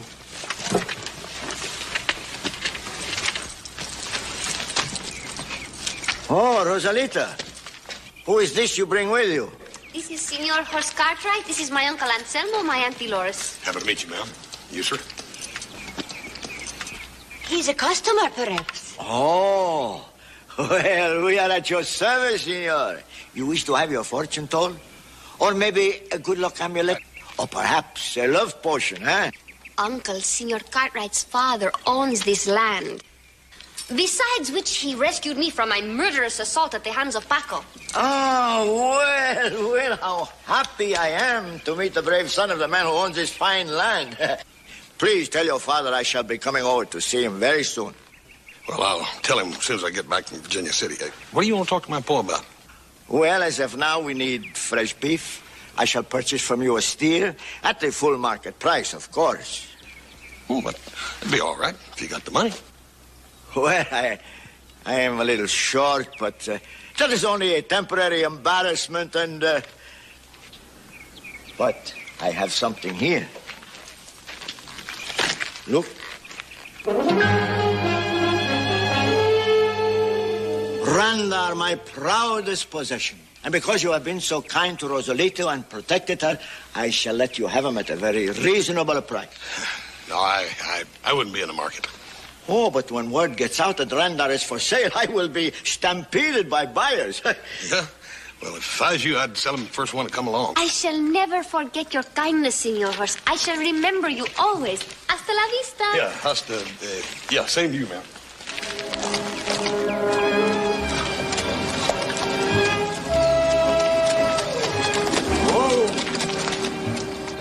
While I am talking to the owner, you look around, see if you can find anything of value that is portable. Oh, and meet me here in 1 hour.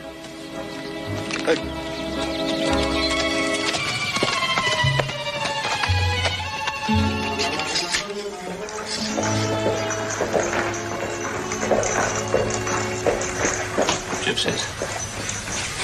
What they want? Something for nothing, I bet.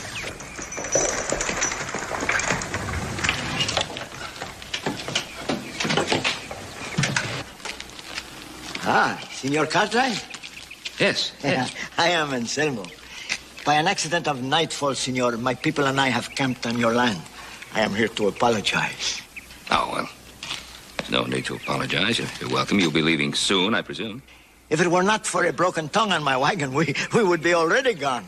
Now, how long will it take you to fix the wagon? Well, senor... That's my son, Joseph. Oh. Nice to see you. How long will it take you to fix the wagon? Oh, well, since I am here to apologize, I do not have time to work on the wagon, huh? Oh, yes.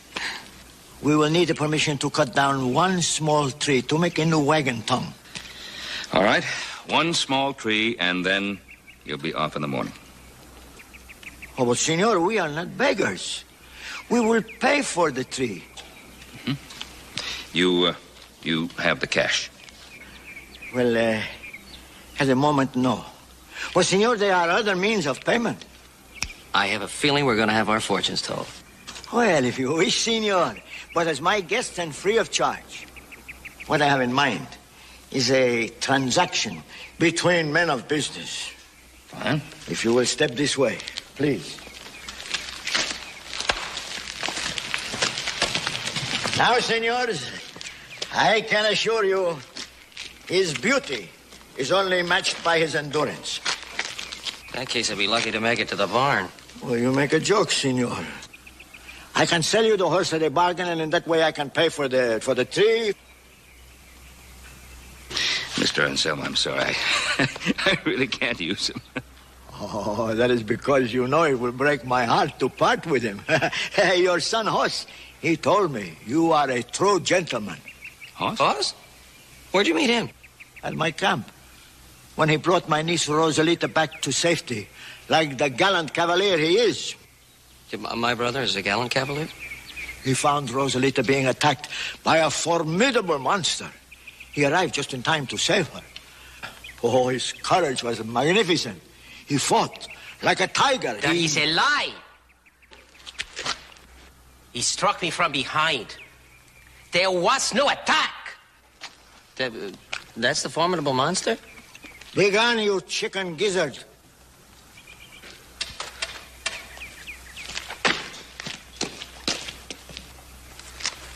You know, fully angered, he seems much bigger.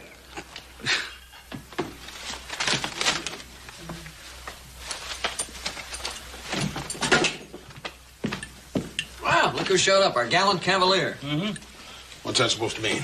Oh, we heard how you saved that fair maiden from that formidable monster. Oh, that must have been a terrible experience for you. He was a giant. No, we met him today. You met them gypsies? When? How? The leader came by. He tried to sell us a horse. He tried to sell me that horse. You didn't buy that horse, Paul. Oh, no. No, but he let him stay on a ranch overnight. Eat your supper.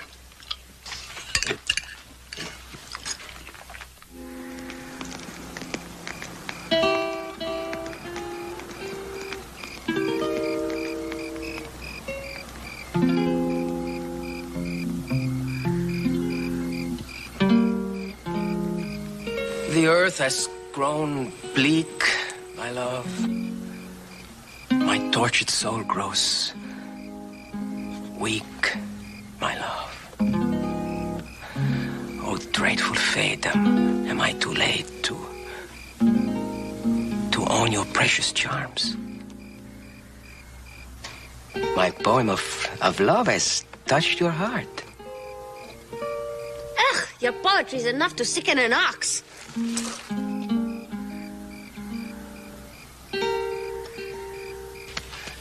Our poor Randar is beginning to gray. Then we will restore some of his youth.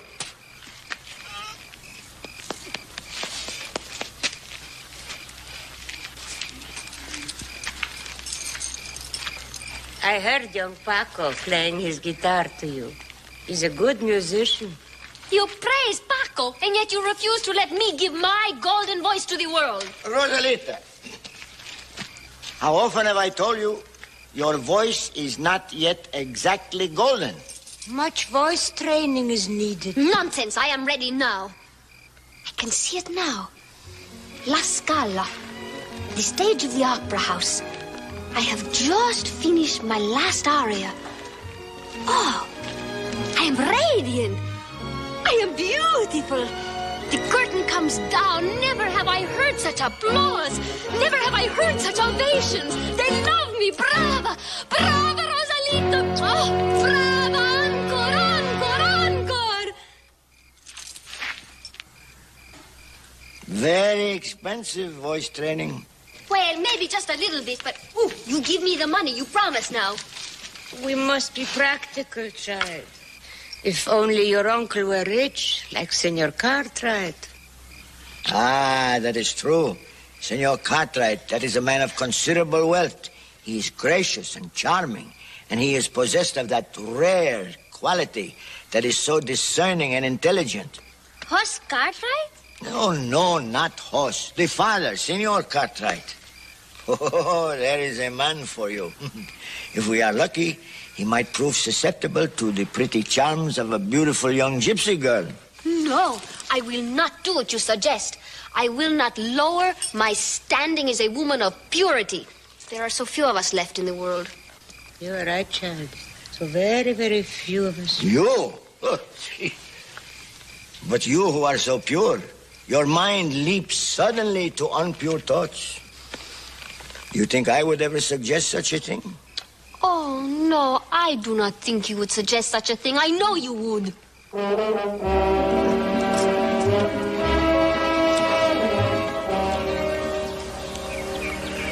Now we must go quickly. If we are seen, we will be undone. To do this, you must do it properly.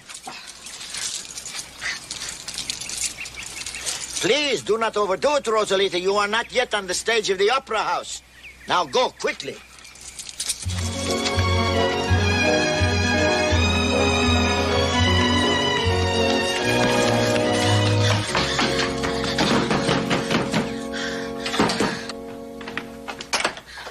Oh, Senor Cartwright, you must save me.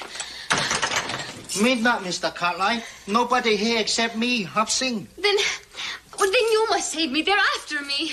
Who after you, Missy? Gypsies, they may be here any minute. Oh, please, Hop Sing, you must save me. Otherwise, they will kill me.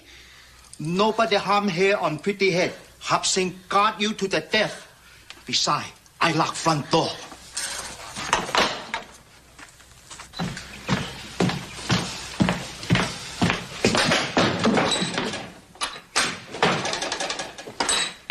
Hey!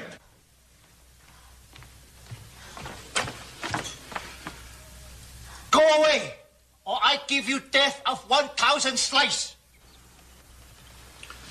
Hop Sing, will you open this door and let me in? I thought you gypsy. Senor Horse, they are after me. You must save me. Wicked gypsy after her. Well, why would they have to be after her? She's a gypsy, too. No, I am not gypsy. I am highborn Castilian, but those terrible gypsies, they steal me when I was but a baby. Everybody know gypsy steal baby. They treat me like a slave. Look, the marks of the lash. Oh, Paco's relatives did this to me because I would not marry the miserable little worm. You don't have to marry nobody. Oh, Senor, if you say that, then you do not know gypsies. She right, Mr. Horse? Please, I will do anything. I will sleep in the barn. I will eat the scraps that you throw me off the table if only you would give me a little kindness and allow me to live a little bit longer. Ma'am, don't you worry about nothing. We'll take care of you.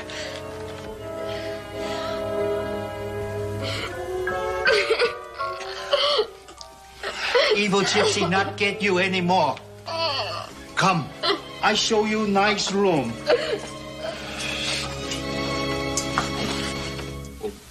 That burn it, Paul, what does a feller do when a little scared, poor gypsy girl comes to him? As it turns out, she ain't no gypsy at all.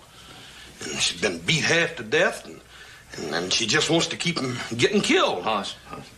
You know, sometimes you can be very clear, but sometimes you can be most confusing, like right now. Now, you say she's a little gypsy girl, but she is not a gypsy girl, and she's our guest here. That's She highborn Castilian lady. I'm saying, I would venture to say she's about as Castilian as you are. Hoss, get rid of her. That burn it, boy. I just can't do it. The poor little thing ain't got a friend in the world. She's Anselmo's niece. No, Paul, Yes, she's Anselmo's niece. Hoss, believe me, she is. And it should take me about 2 minutes to get rid of her.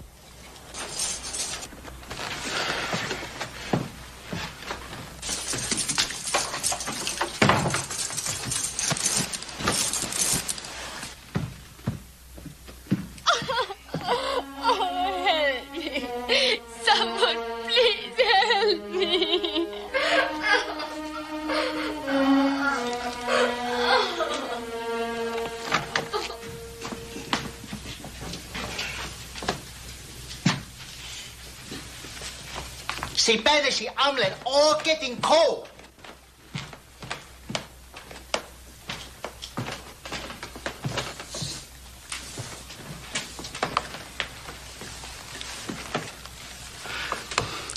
You know that little girl has been eating nothing but scraps?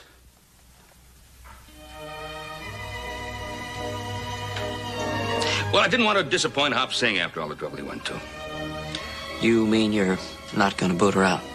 Well, I told her I'd think it over. She's real convincing, ain't she, Bo? Yeah,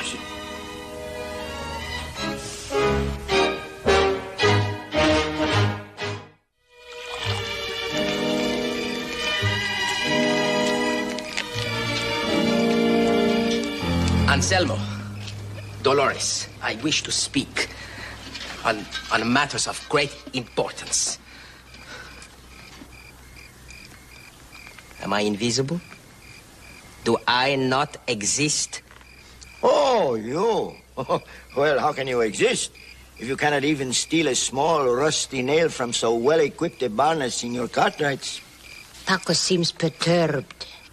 I'm worried about Rosalita. Why? She has not been seen for hours. She must have wandered away and become lost. If you must know, she is the guest at the house of Senor Cartwright. You have allowed Rosalita to be alone with 3 men? I shall not allow it. I shall bring her back, even if I have to drag her by the hair. And if the Cartwrights interfere, there will be bloodshed. And it will be on your hands for having allowed her to go there. Yeah. You think he... No. That scared the little wretch Paco. He would not leave the camp. Even his shadow is afraid in the dark.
Even lower than I would have thought possible. Must you peer in my bedroom window like a demented owl? No, you are a helpless toy in the lair of beasts. I, valiant to the last, will save you. You must flee with me before it's too late. Be gone, simpleton!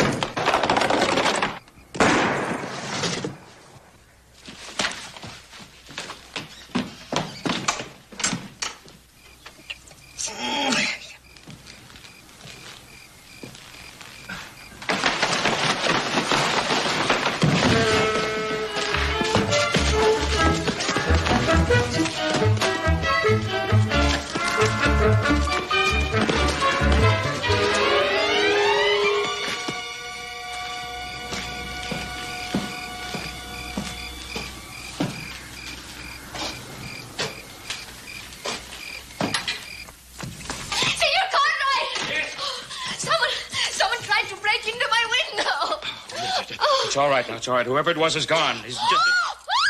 That is Paco's gun. You see, it is as I told you. If he cannot have me for his wife, he will kill me. Oh, it's Paco's. Seems very strange you would kill the woman he loves. He is a gypsy. He would rather see me dead than married to someone else. Ah. And how do you feel about him? Oh, that does not matter. Besides which, my uncle Anselmo would never let me marry him. He has no money. Oh, I see. That presents a problem, doesn't it?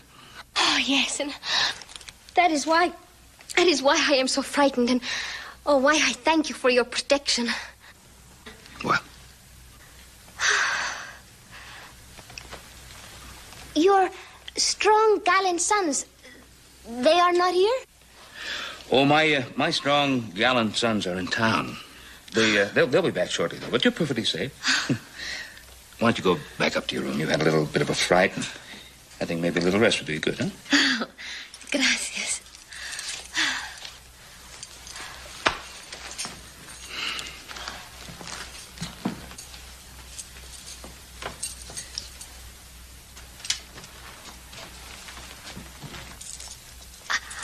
I have never seen such a house like this. It is like a palace. Well, it's far from being a palace, but we find it very comfortable. You are so modest. Tell me, are all wealthy men modest like you are? I'm not all that wealthy.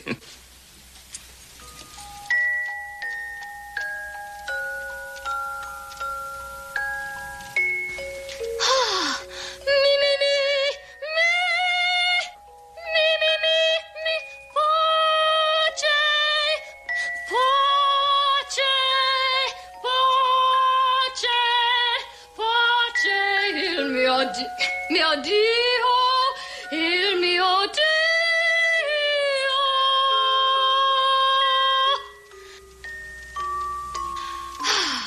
Tell me, have you ever heard such a golden voice?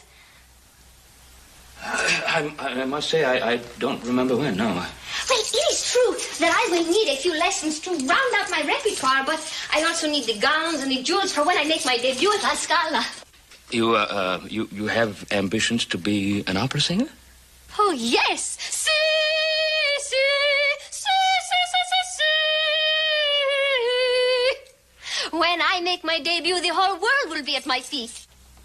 Oh, I'm sure. Do you realize that to be an opera singer, one must have years of lessons? Oh, yes, of course, yes.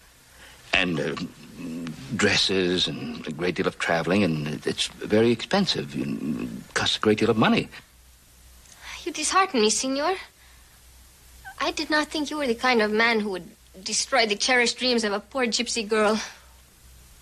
Oh, Rosalita, I wasn't intending to destroy your dreams. It was just that I was trying to be a little practical, and I was trying to tell you that you'd need someone to help you. Yes. You mean somebody like a patron? A patron, yes, of course, a patron who would... Yes! Oh, of course! Why did I not think of it myself? I am so stupid. You're not experienced. But you, Signor, with your generosity and your knowledge, you have seen my need, and the world will never forget you. They will remember you always as the one who gave them my golden voice. Now, wait a minute, Rosalita. Oh, Signor, my foolish dreams are no longer foolish. Rosalita, You are my padron. You will send me to Milano. I will be the most magnificent singer Rosalita. I've ever heard.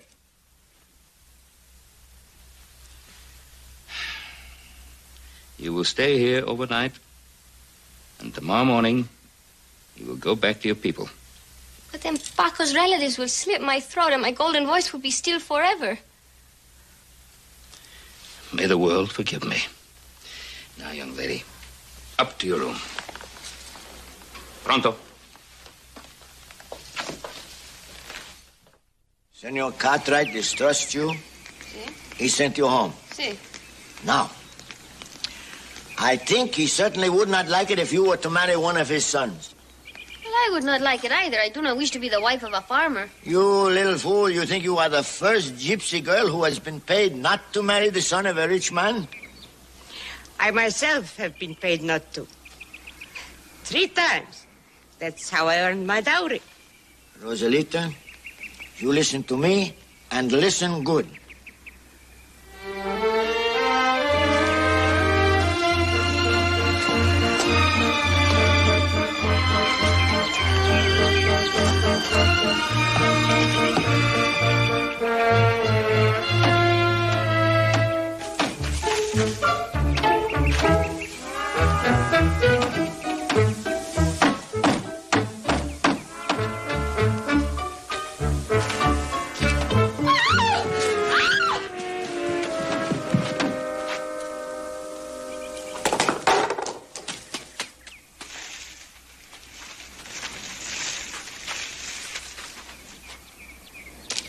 Rosalita. Rosalita. Are you hurt, huh? Oh, no, I was falling, and I thought for a minute I was waking up in heaven. Yeah, well, this isn't heaven. Here you go. Oh. You sure you're all right? It's only my dignity that is bruised. I was out for a walk, and I saw you down here, and I thought I would come say hello.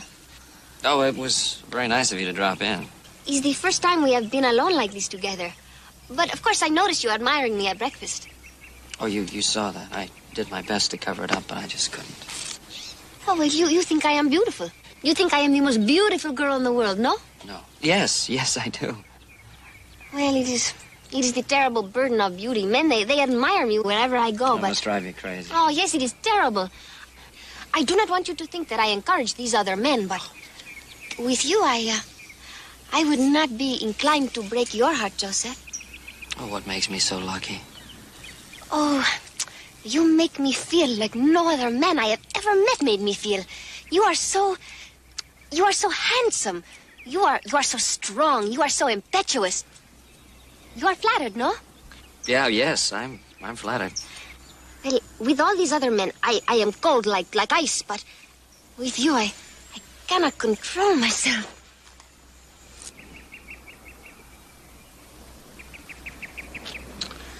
I'm beginning to lose control of myself, too.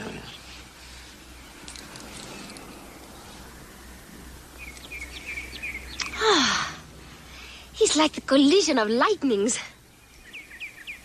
Well, now that we have reached an understanding, do you think your father, he will approve? Of what? Well, of our getting married, of course. Oh, let's not tell him. It's not... Well, we have to tell him. In Spain, where I was born, no gentleman, he kisses the lady without the honorable intention to marry her. Yeah, well, you see, I'm not a Spaniard, and I'm not too sure I'm a gentleman, because I have no intention of marrying you. I don't see why that should hurt our relationship at all. You pig! You have dishonored me. If I had a brother, he would kill you in a duel.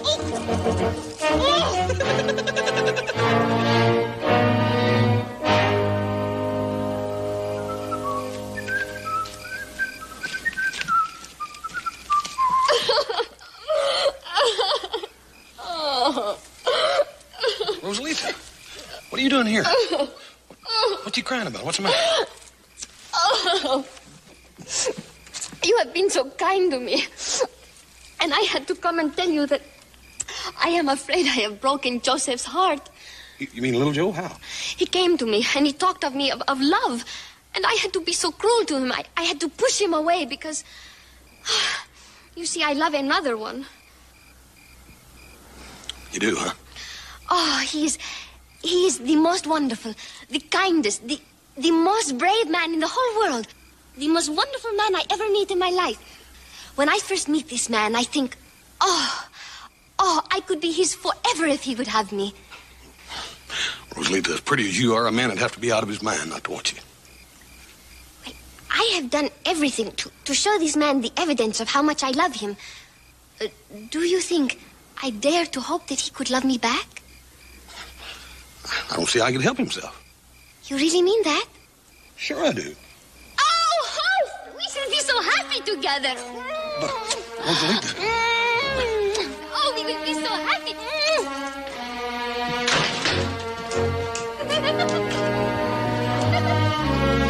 You don't understand. Let me explain this.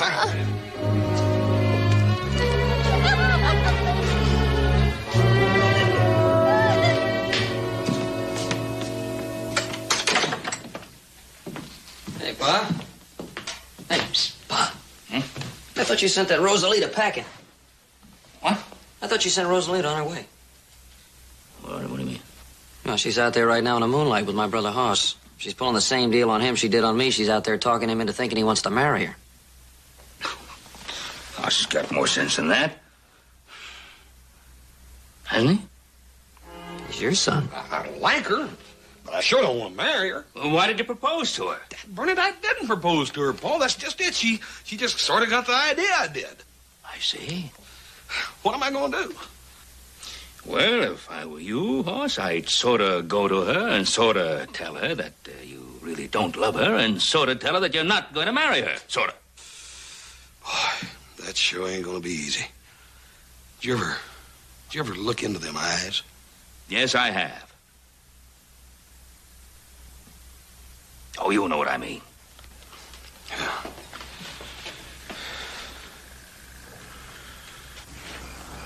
You told me that Senor Cartwright would pay you much money for me not to marry Horse. When will this happen? These things take time.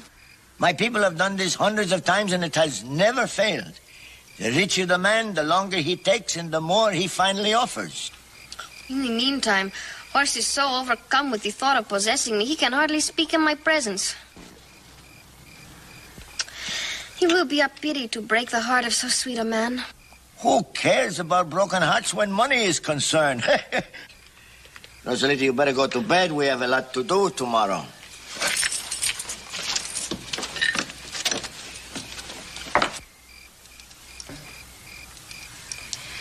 She too will have a broken heart when she learns you do not intend to send her to Italy.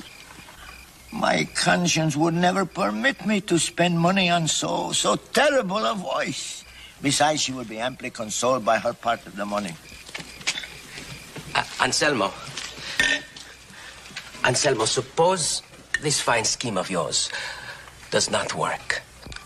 Suppose Rosalita marries an outsider. I cannot live without Rosalita. I love her. Then fight Horse Cartwright for her hand. As you very well know, I am a coward. I intend to make a great deal of money from this arrangement. Now, what have you got to offer? Where would I get a great deal of money. Where would any gypsy worthy of his salt get money? He would steal it.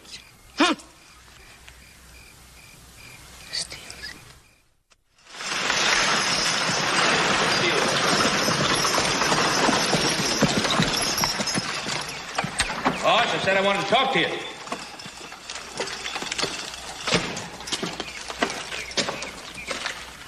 I said I wanted to talk to you. Did you go over to see her? Did you tell her?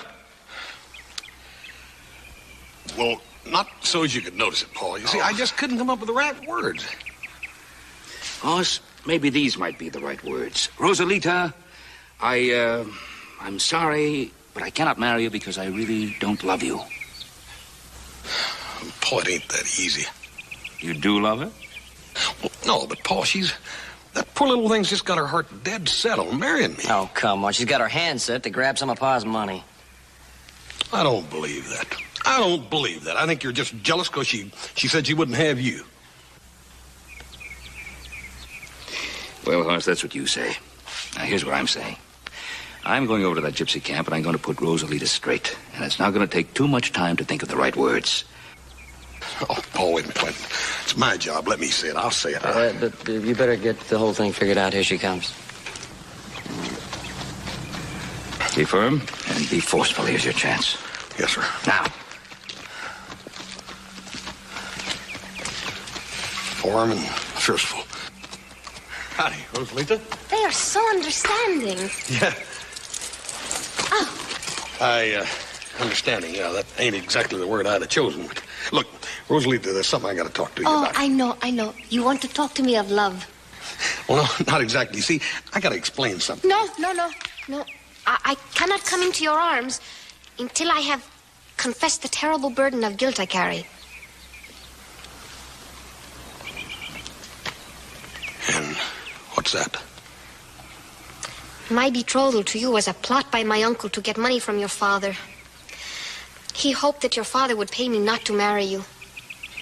And it's true. Just like little Joe said, it's all just a trick to get my Paul's money, right? No. There is not enough money in the world to make me break the heart of a man like you, so good, so kind, so gentle. I will marry you. I do not care what anyone says. I will marry you and we will live in the Ponderosa. It will be like heaven. I will cook your food. I will scrub your back. I will have your babies. Oh, I will be such a good wife to you, like a sweet man like you deserves. Oh, Hoss, do not let me go ever, not even for a little minute, now that I know what true love is like. You have the gall and the temerity to stand there and say you didn't tell her? Well, Paul, you just don't understand. Well, it's quite obvious that one of us doesn't understand. Paul, it ain't that I ain't going to tell her. It's just that, well, I'll tell you what. I'm going to go over there first thing in the morning, and I'm going to be just like you said. I'm going to be firm. Babe, oh, you forgot forceful. The only place that you're going to go is to that cabin with little Joe and help him fix that up. Now, look. We're going to put an end to this thing once and for all. Once and for all.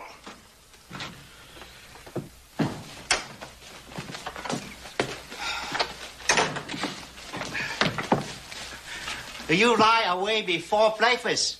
You should eat, or you're not able to enjoy coming happy time. What happy times? Fancy wedding, much ha-ha and a handshake, by patter of little feet in house. Well, there isn't going to be any wedding. That's why I had to ride out without breakfast this morning. Romance is gone from your heart, Mr. Cartwright. It's very sad.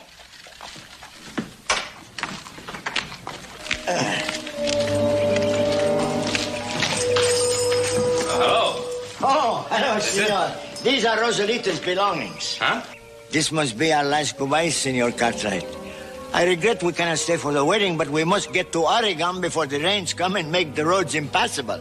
Rains a great deal in Oregon. I know it rains a great deal in Oregon. You will kiss the bride one extra time for me. And Selma, I'm trying to tell you something. What? There isn't going to be any wedding, you see? Huh?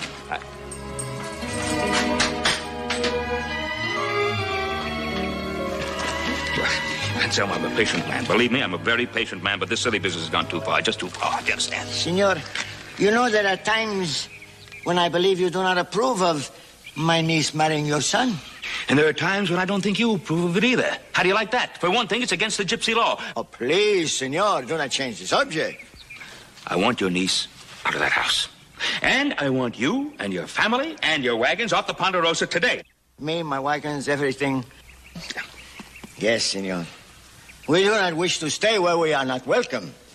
Now, look, you're not leaving here without Rosalita. Is that understood? You're not leaving without Rosalita. But, senor, you ask the impossible.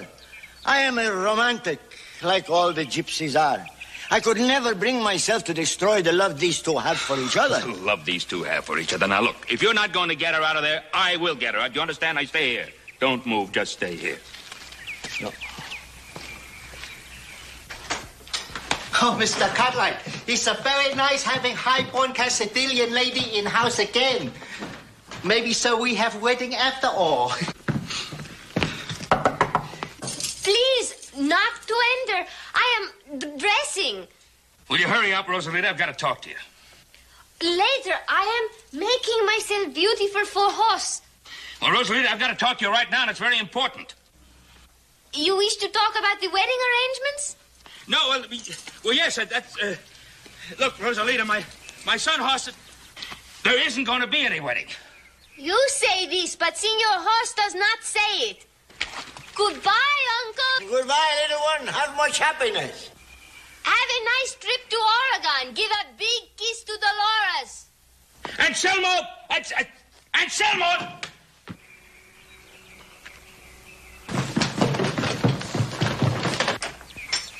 Anselmo! Now, I told you, you're not leaving here without Rosalita. Do you understand? Ah, senor, you wish to make an arrangement. No, I'm not making any arrangements now. You know, senor, to destroy a romance is a sad thing. And money cannot heal a broken heart. However, it helps sometimes. Now listen to me. There isn't going to be a wedding. You are wrong, senor. I, Paco, I'm going to marry Rosalita. You penniless nothing. I am not penniless. I am a man of means. Oh, this means, this money. How you come by it?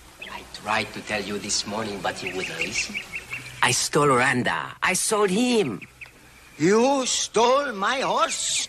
Yes, I sold him for $100. Impossible, Ah, Paco, there is hope for you. You are finally becoming a true gypsy.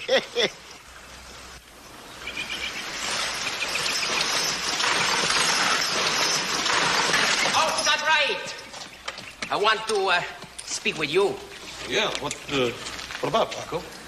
I am a small, miserable coward, house cut right. But my love for Rosalita is stronger than fear, and I shall fight you for her. I shall fight with you with pistol, with knife. It's immaterial to me. I'm afraid of both. Paco, I don't want to fight you. Nevertheless, I shall fight you. I shall fight you as long as there is air in my lungs. Paco! Paco! Paco, I'm sorry. I can't let you do it. I can't stand by and let you kill my son. Then you refuse to sanction a fight? Absolutely. In that case, I shall purchase Rosalita from you, senor. From him? If anybody purchases Rosalita, they will purchase her from me. Wait a minute. Wait, what do you mean purchase? You already gave her a hand to Senor Cartwright. Here. I have $100 in gold coins. Name your price, senor. I shall pay anything within reason, of course. What do you mean a price for a human being? What kind of people... You stay out of this. This is between Paco and your father. Yeah, she's absolutely right, Hoss. You stay out of this. I'm the head of the family. Yeah, I think I'll stay out of it, Paul. All right, Paco. What do you have to offer? Well, as you can see, she is of no great value. She cannot sew. Her cooking, it leaves much to be desired. She has a vile disposition, but to me she has a certain sentimental value. How much? $50? Oh, come on. $50. Why, her golden voice alone is worth more than that. Joe, you stay out of this. None of your affair. Well, senor? Well, Paco, if I didn't have real, genuine respect for gypsy tradition, I wouldn't even be thinking of making a deal with you. But, you know, all of us here in the Ponderosa, we've sort of become very fond of Rosalita. And, well, if all you have is $100, I guess that'll have to do. $100 for one who cannot cook, cannot sew? Well, take it or leave it. It's robbery. But the sentiment, it overcomes the judgment. And I thought you were learning. You keep out of these. Well, Paco, is it or is it not a deal?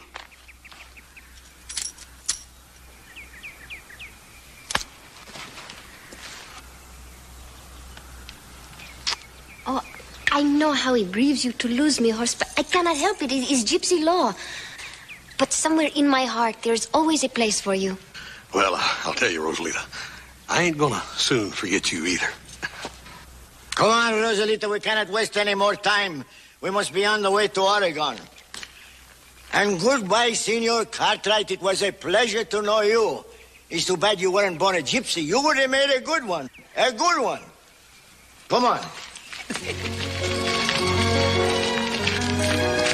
I will be a good wife to you, Paco. I think I even give up my operatic career for you. I will cook your food, I will scrub your back, and I will have your babies.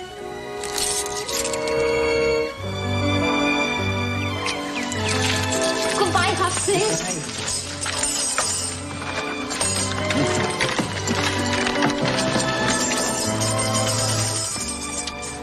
You know, I'm gonna sort of miss that pretty little thing. Sort of wish I loved her instead of just liking her. I'm just glad to see him leave while we're still on the Ponderosa. I wonder where Paco ever got that $100. Well, he explained that to me. You know what Paco did? He stole Anselmo's horse and sold it for $100. What, that fuzzy thing, Rondar? What idiot give him $100 for that bag of bones? I don't know, but whoever he is, I'd like to say thanks. You're welcome. And what?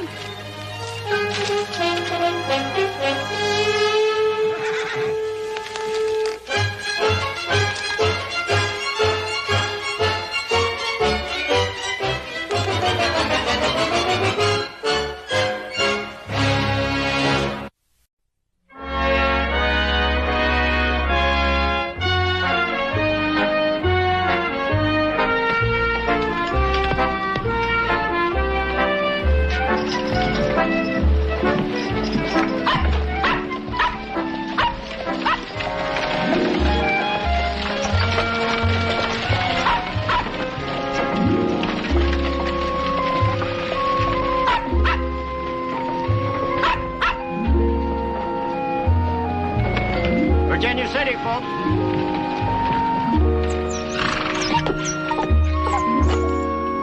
Hey, Hoss, we got a couple more sacks of spuds in there to get. Huh, Hoss? We got some more potatoes inside we gotta get. Joe, I just seen the most beautiful sack of potatoes. The most beautiful woman I ever saw in my life.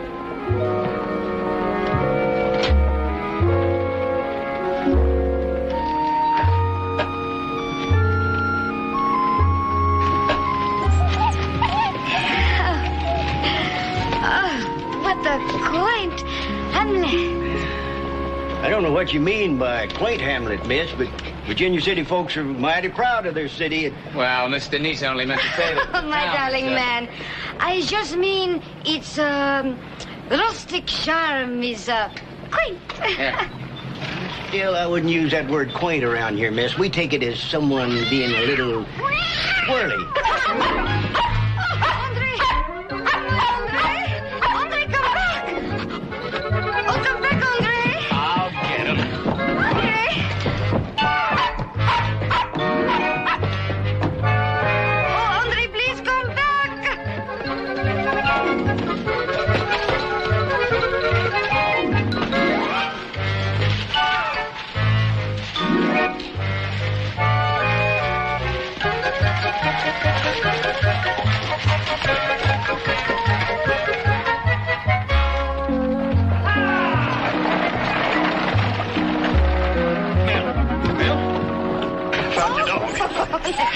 Oh, you naughty dog. Don't you ever do that again.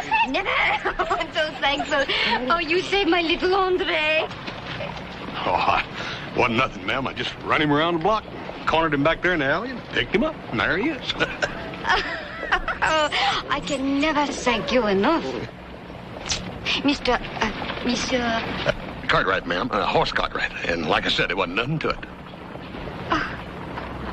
Say, I'm sorry I couldn't have been more help to you, ma'am, but I found the dog's bow.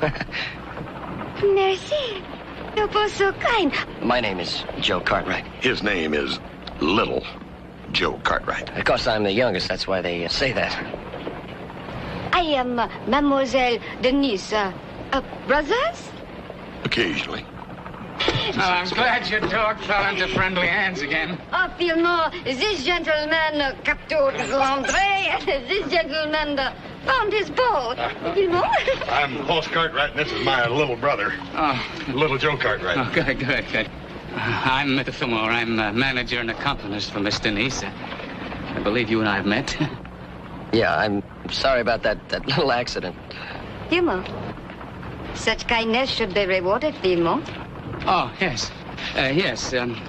Miss Denise is a famous chanteuse, and we'd be delighted to have you as our guests tonight.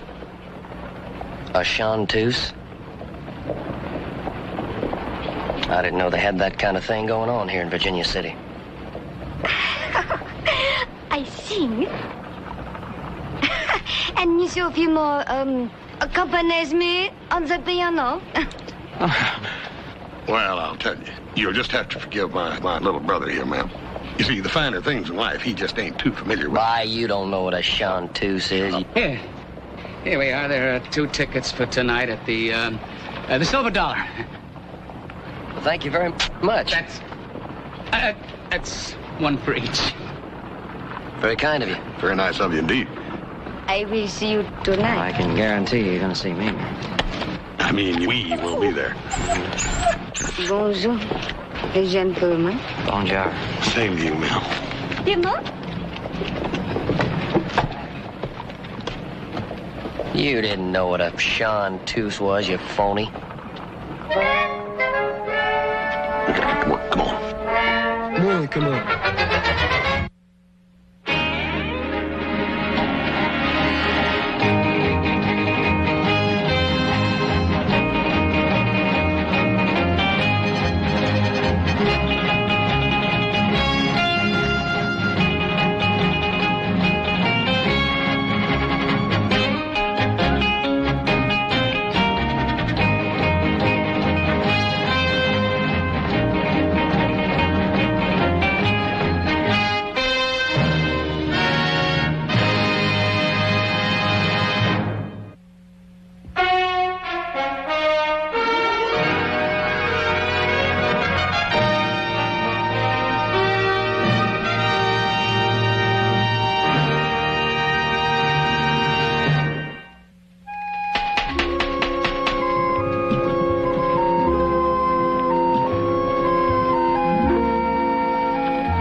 except them spuds. Good. Thank you. Thank you. You bet. What's the matter? I say, what's the matter? Oh, nothing. I'm just trying to make up my mind whether I want to go to this or whether I want to sell my ticket. I don't know. I really don't think too much of Chanteuses, really. I don't know. You mean, you don't want to go see her? Not if I could sell my ticket. No, I wouldn't go. Well, I'll tell you, just to save you the trouble having to sell it somewhere, I'll buy it from you. You want to buy it? Yeah. Keep it in the family, yeah. This ticket's worth a lot of money. Of course, I won't charge you that kind of money. We're brothers. $10. How's that? 8. Yeah, sold. Besides, this ought to cut out some of the competition for you. Well, I will admit, you've been a nuisance, little brother. Because you don't know how to handle yourself in a situation like this, and them chartreuses and all. Besides that, you're a little light for the job. You're about $8 light for the job.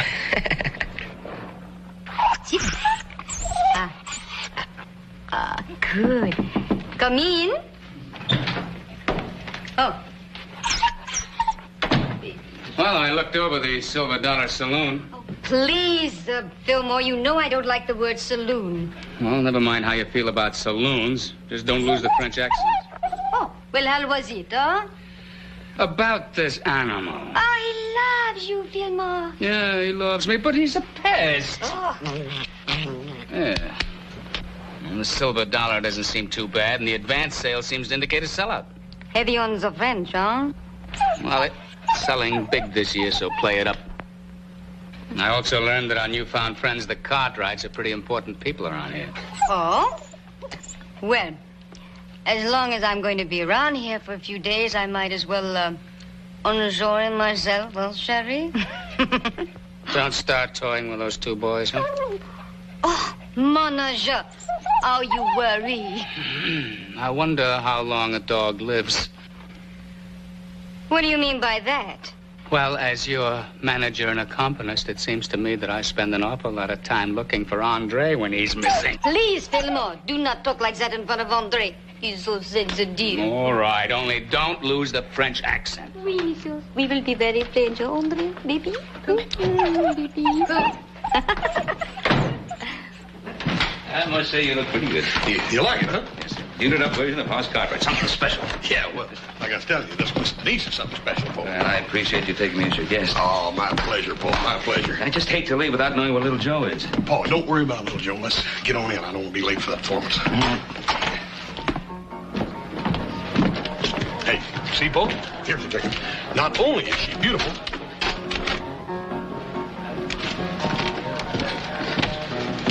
but she's talented. And she's world famous. That... I see your little brother got top dollar for his ticket, didn't he? Hey, what if that little skinflint of you had cheap these tickets are going to go for? You know what I ought to do with you? Just put you in a corral and leave you there. Clean it, man.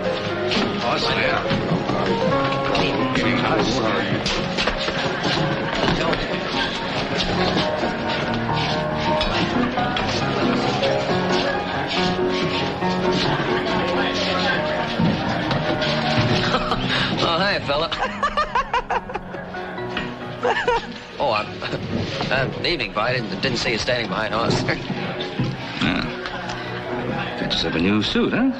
Yeah, I figure it was about time. You had to. Yeah, nice, huh? You mind if we sit down? Yeah, I don't know if you can read the sign. It says reserved. Of course, that doesn't go for you, Pa. Don't you give me none of that reserve stuff. I could call a bouncer, you know, if I thought it would do any good. I wondered where you'd sneaked off to. All right, now that you've seated yourself here, all right. But as soon as Miss Denise has finished her performance, I hope you will extend me the courtesy of leaving my table in. For what? Isn't it obvious that she and I would like to be alone? Ladies and gentlemen. Ladies and gentlemen, tonight I'm proud to present to Virginia City, direct from Europe and New York, the beautiful singing star, Miss Denise.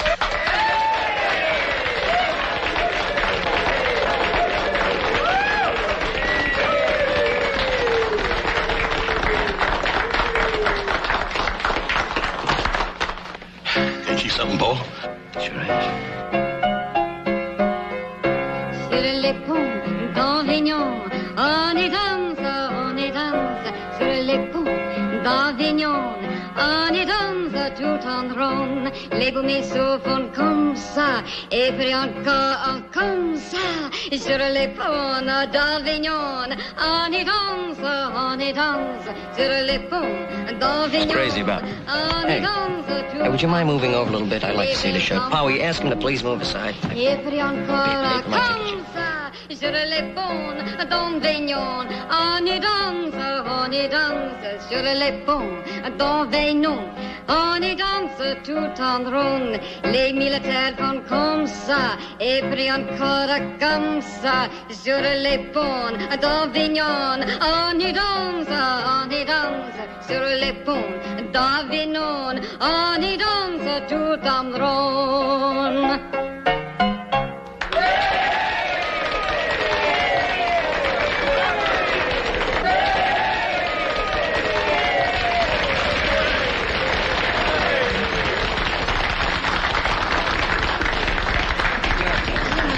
Table right here. Mr. Nice, I'd like you to meet my father, Mr. Cartwright. Mr. Nice. Mr. Nice? Monsieur I must say I enjoyed your scene. Go ahead and get it. Oh, it's my pleasure, Monsieur Cartwright. May I introduce my manager and accompanist, Monsieur Firmin? Sure. Pleasure, sir. Excuse me, please. I have to go count the money. Won't you sit down? Yes, have my seat, Mr. Nice. Oh, yes. I like it. Oh, little Joe, would you do me a favor? That'd be my pleasure, ma'am. Would you go to my hotel and see if little Henri is all right? And see if little Andre is all right? Wait. Oh, you wouldn't like to go see if... No, you wouldn't. Yeah, well, I'll just be in one. I'll be right back. Oh, merci, little Joe. Oh, go away. Darling boy. I never thought of him in exactly those terms. Yes, he is, isn't he? Where's that young fellow ordered this champagne? He stepped out for just a minute. Coming back? Oh, yes, he'll be... Just sit down here. I better hold off on this champagne. He already paid me. Excuse me, you say he already paid for it? Look, I'm his older brother, and I'll take good care of the bottle. Just sit it down. No, Yep, sir, please, just get us another glass, will you? Well, you're his brother. I guess it's all right. Yeah, thank you. I'll just go right ahead and open it up. Oh, la, la. I just love champagne. It's so French. Yes, it is. I love it. It's marvelous. It's so lively.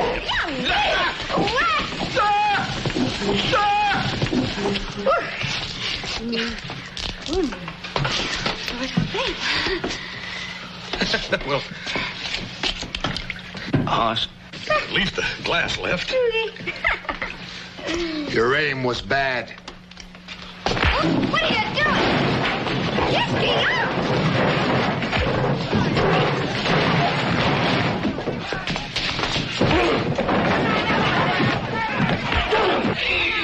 Up and at him, Tiger. Go on. That's a better show than ours. Check the dog. Check the dog. Andre! You all right? Check. So exciting. Wait, here he comes. Come on. You can do it again. Go. Hey. Hey, don't cry.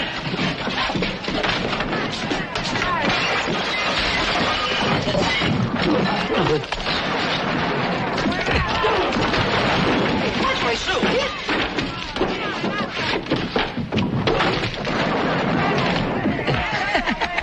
Hoss, don't you know enough not to shake up a bottle of champagne? I do now, Paul.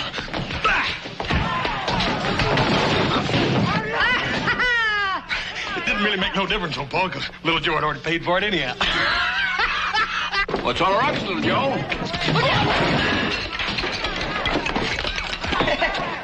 Paul and Hoyes are in there, really busting the place out. Yeah. They're doing all right, too, ain't they?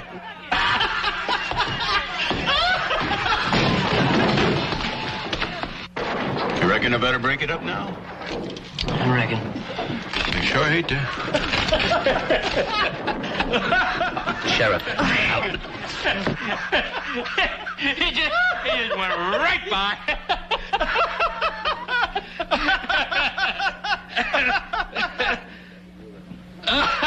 Now I've seen it all. All right. Well, it's kind of silly. Yes, it is, now that you mention it.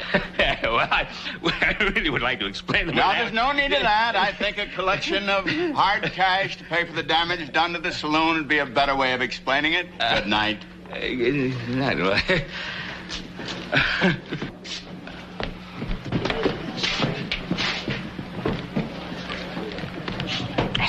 This the bottle of champagne that I already paid for? Yeah, that's the one, all right. Hoss can explain what happened to it. Can't you? Yeah. No. Yeah, well, go ahead and explain. Well, you already paid for it, Joe. I figure there's any use in wasting it, so I tell you, you shake that French champagne, it sure does get excited. It closes its stack. Joseph. Don't do this to yourself, boy. Joseph, it's a new suit. You don't mess it up. I want to tell you something. If I didn't have on this new suit and my new hat, I would give you the licking that you deserve.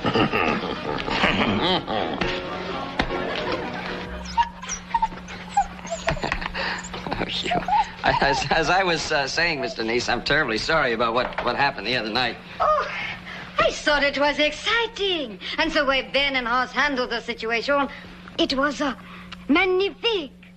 Well, he's gonna get a magnifique bill for the damages.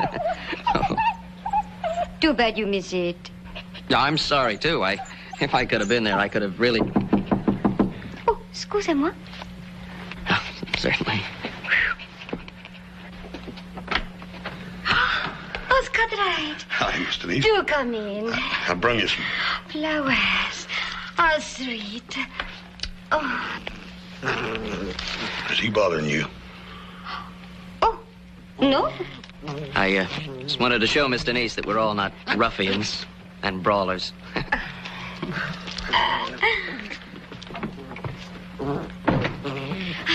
Sit down, Hoss, and keep little Joe company while I get a vase for these flowers, huh? Yes. You don't sleep much, do you? I think you're a little late with the, Yeah. But I'm a box of bonbons ahead.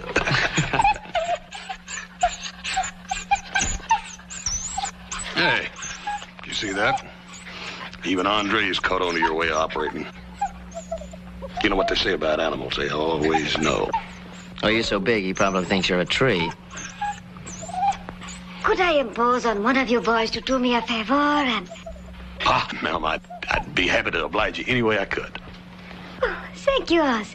Little Andre did not have his morning walk. Do you mind? Oh, of course my brother Hoss doesn't mind. Loves animals. Why, he'd rather walk dogs than eat, wouldn't you, Hoss? Merci, Hoss. I'll get his leash, huh? I'll flip you to see who walks in. What do you mean you'll flip me to see who walks in? You just said it yourself. Animals know. Little brother, you're trying me. You're trying me real hard. Not as bad as the people in Virginia City are gonna try you when they see you being pulled around by that funny-looking little dog.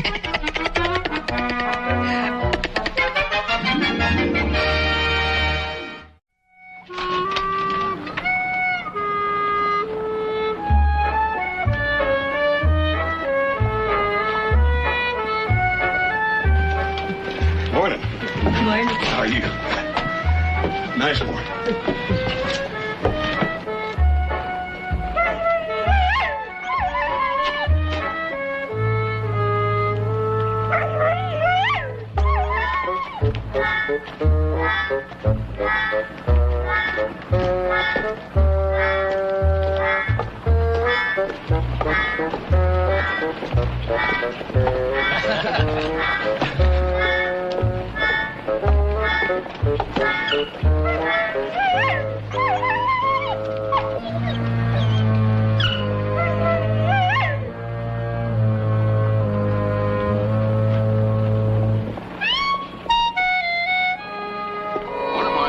Jack? Oh, Hoss! Oh, Hoss!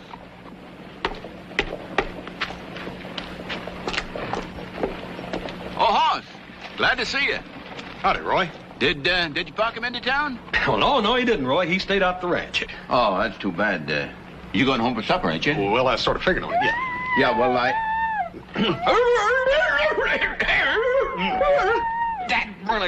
That burned his frog in my throat. Sounds more like you got a dog in your throat. Yeah. Well, you tell your pa. I found that itch goes with it. I reckon it must be some kind of allergy or something. Oh, that's too bad. But tell him next time he comes into town to stop in his office and see me, will you? I sure will, Roy. Thank you. I sure will. So long, Roy. Bye.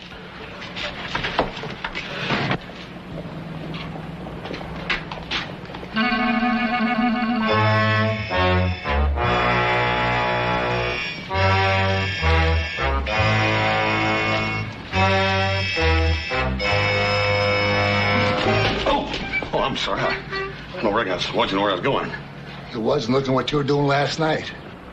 But I'm purely glad we bumped into each other without your pa around to get in the way. Now, look, that was last night. Now, if you were just... Right. And this is today. You had your good time, and now I'm going to have mine.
These bonbons are wonderful. Here, would you like one? No, merci. Us has been going a long time. No, I wouldn't worry. Well, my pa always says, if a job's worth doing, it's worth doing well. It has been over 1 hour. And Andre tires so easily. I don't want you to worry about him. The horse is probably just going around town showing Andre to everybody. That must be him. Oh, excusez-moi. Yes, here.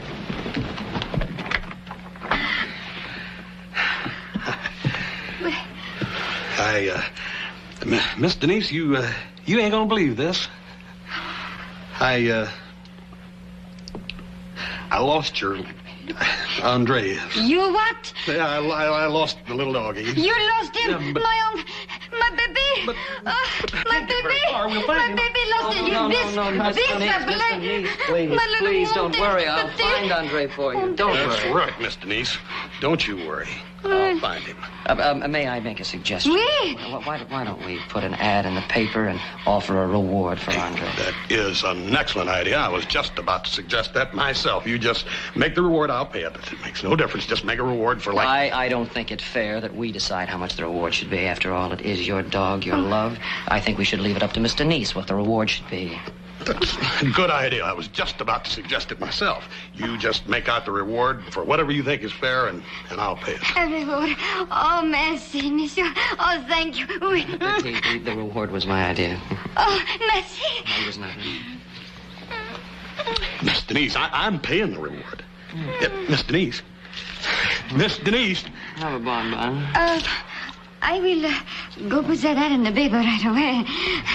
Oh, oui, monsieur. Oh, and he's worth so much more to me than he costs. horse? Oh, well, don't worry about money. My brother horse is very generous. Oh, oui, monsieur. Oh, merci, merci. Spare no expense, dear. Oui.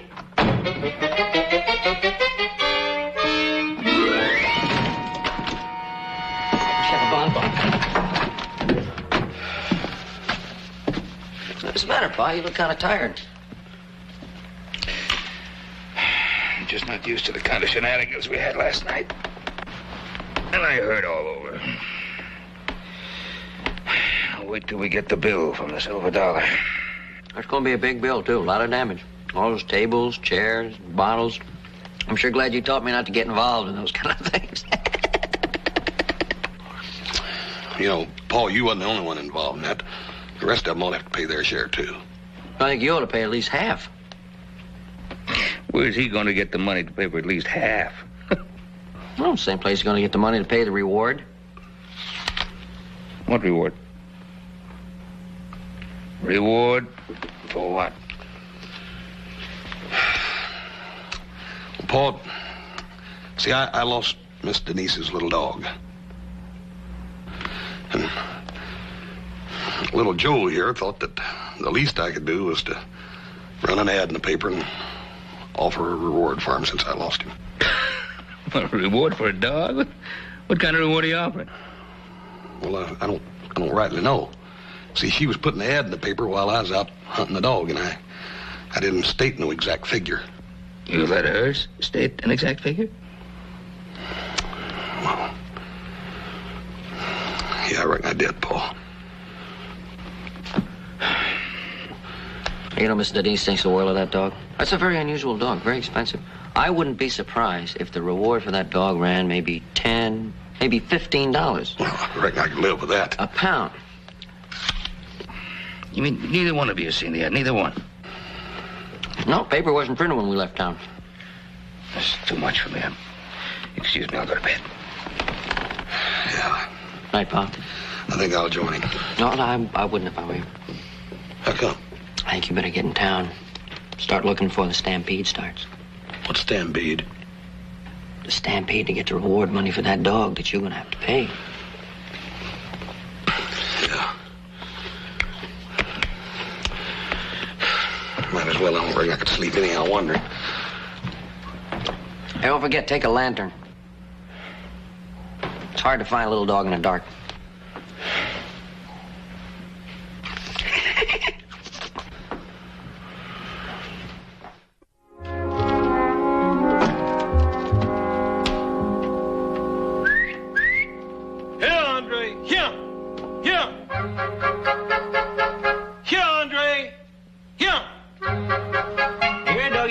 Doggy. Come here, Andre. Here, doggy. Any luck? You looking for that dog so you can collect that fortune, huh? You heard about it, huh? I didn't think anyone knew about it yet, except the printer. That's me. A big, fat $1,000 riding on that little carcass. I plan to earn it. Here, Andre. Andre.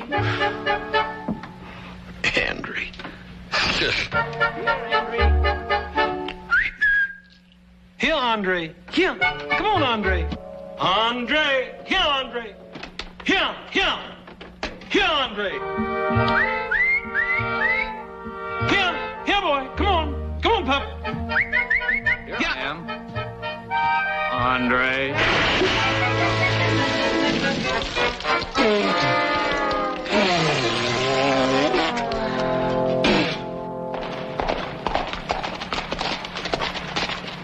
Well, this town looks awful deserted, don't it? Well, never mind. You take the horses to the livery stable, and I'll meet you there later. I'm going to pay the bill. 11 assorted bottles. The courthouse burned down 2 years ago. Wonder you ain't trying to charge me for that. Yeah, Ben. Just finished adding up the bad news. Since it was mainly Cartwright's against Big Man here and his friends, I figure each side ought to pay half. Well, I guess it's reasonable. Them friends you were talking about, I don't even know who they were. 2 Cartwrights and only one of me. I figure he ought to pay 2/3 of the damage. Here's our half. Thank you, Ben.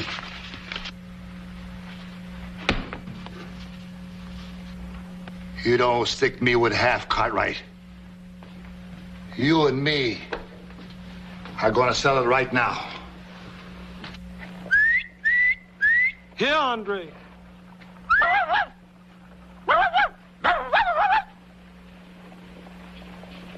Andre? Come on, boy. Come on, boy. Come on, pup.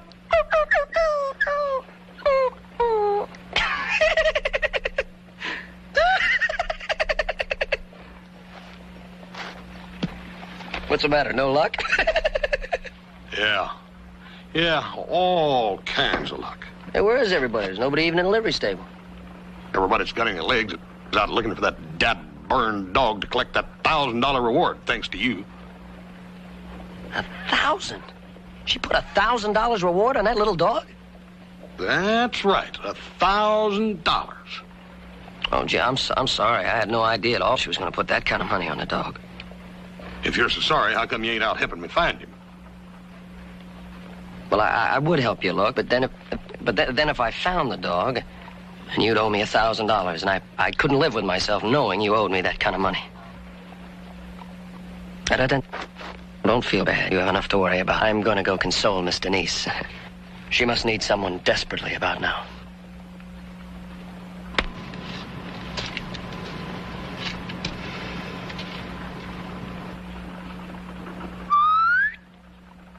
Here, Andre. 53 glasses, 7 chairs, 3 tables. This is going to take quite some time to figure out, Ben. Miss Andre.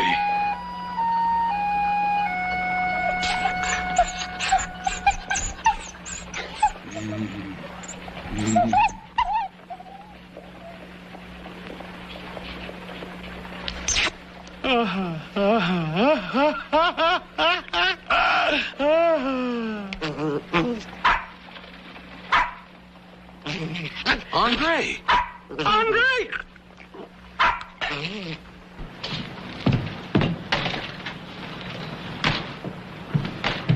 I see you found the dog. Yeah. What happened to you? Never mind what happened to me. Get that dog right back to that woman. Yes, sir. That big man's got a chin like an anvil.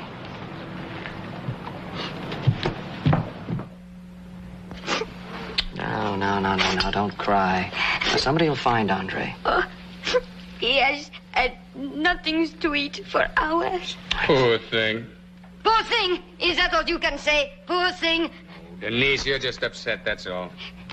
Filmo, if you had one little concern about Andre, you would be out there looking for him. You know, Miss Denise is right, Fillmore. The poor little pup could be starving somewhere. Of course, now, if little Joe is willing to show me around the town, I'll be happy to hunt for Andre. How would I know what a nice dog like that would be doing in a town like this? Filmo is right. If you care for me at all, little Joe, you would be out. We.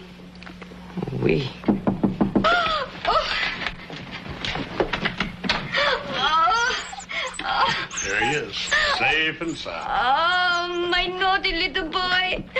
Oh, I will never let you out of my sight again. Never. Oh, baby. As for you. Jane, that is for being careless. Oh, that poor, beautiful dog. Baby. Oh, look how hungry he looks. Yes. Let's buy him a steak.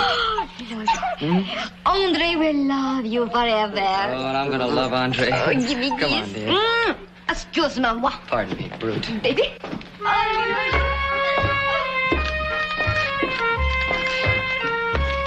Come on, I'll buy you a beer. Well, I need a beer or beefsteak. Dans les lions, on y danse sur le pont. Dans les lions, on y... You know, Joe, that hat. It's a hat. I have got to try it on. Do you mind? Hey, Hoss, isn't that the fella who, Yeah. Watch this, kid. I'm going to get one of those Cartwrights by hook or crook. Sit down, Mr. Fillmore. This is going to be interesting. Well, look, that guy's twice the size of your brother. Yeah, ain't it terrible? Nice.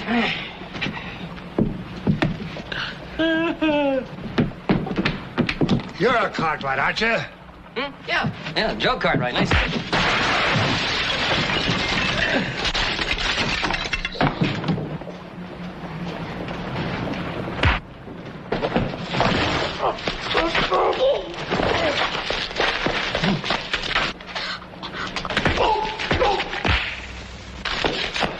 Little Joe, stop picking on that man and go find my Andre.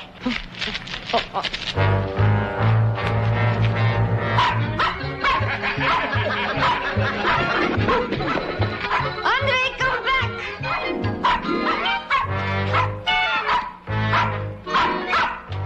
What are you just sitting there for? Why don't you help me? I'm tired, little brother. That'll teach you to be so careless. Go catch him. All right. You'll have a ball.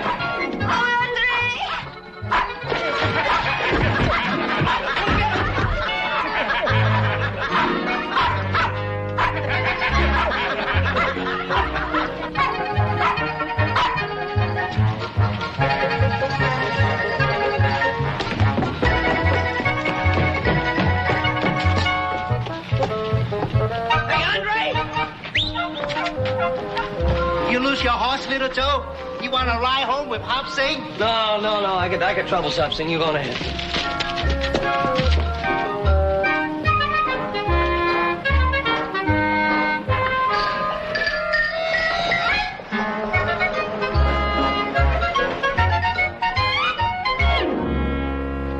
Boy, are you lucky. Are you lucky? Do you realize that if somebody else had found that dog, you'd have been out $1,000 now? $1,000 which you do not have? Nobody knows any better than I do, boy. I know I was lucky. Sure hope you learned your lesson. I learned my lesson all right. The only thing is, I don't know about little Joe. I don't know whether he learned his lesson or not.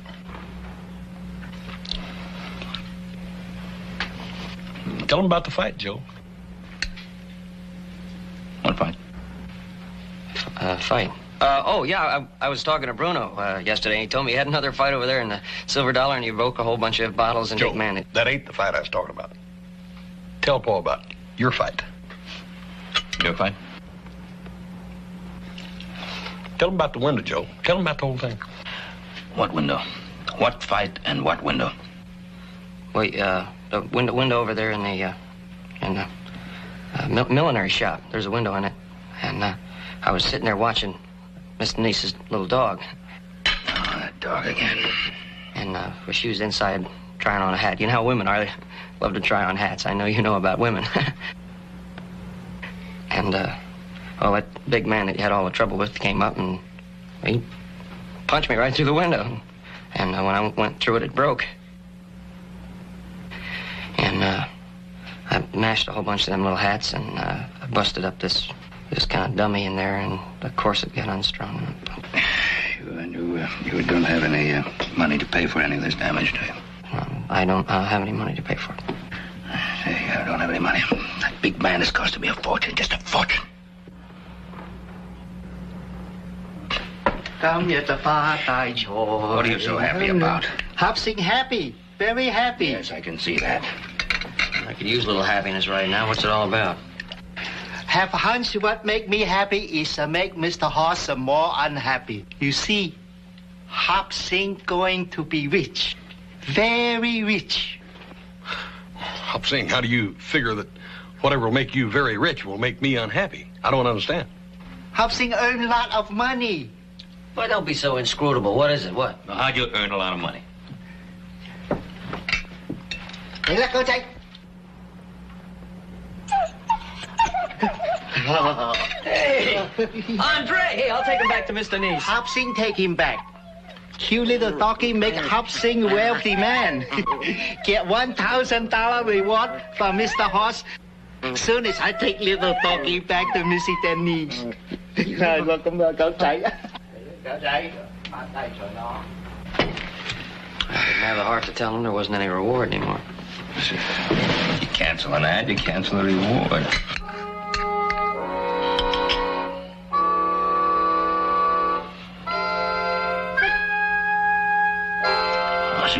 You did cancel the reward, didn't you? Did you cancel the reward?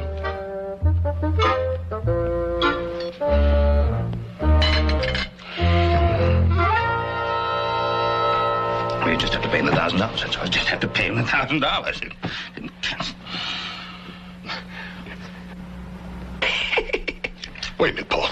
Little Joe lost that dog this time, not me. Well, so what if I lost the dog? I didn't put the ad in the paper. Yeah, but Joe, did. I took the dog back after I took. I never said anything about $1,000. It says $1,000. Joe, I took the dog back. I got no more responsibility. I never said Hold it! You're both involved. You're both stuck. You'll both pay equally. Is that understood? And I don't want to hear another word about it. I've just heard about everything. Everything. You don't really think Hop Sing would hold us to that reward, do you? I mean, one of the family. $1,000, $1,000, what I saw. He would. He would? Yes, and I don't blame him. I'll tell you what I'd do if I were you two. I'd go right into town and put another ad in canceling that first stupid ad of yours just in case Miss Denise loses that dog again. Then you'll be stuck for another $1,000. Hey, he's right. Let's get in there. Come on. That'd be $2,000. Dogs, big men, and rewards.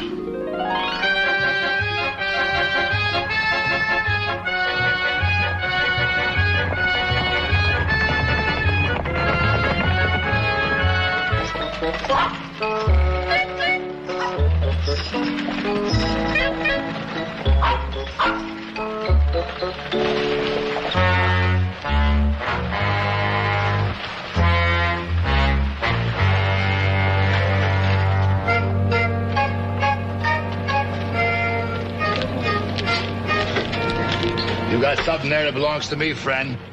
Oh, you make big mistake. Little doggy belong to Missy Denise. Yeah, you're right there. But I'm the one that's taking him to her. I let you do that, then you get big reward instead of Hop Sing. Yeah, I know you're with that miserable Cartwright clan, but you sure don't think like them.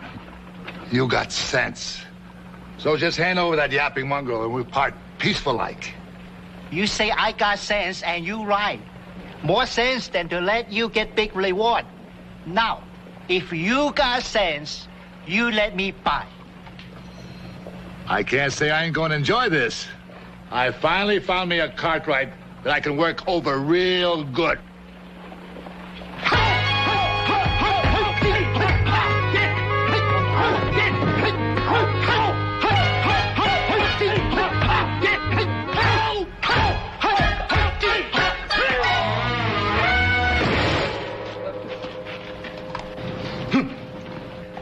Did you see that? I sure did. I tell you this, I ain't never gonna complain about no burnt chicken no more. You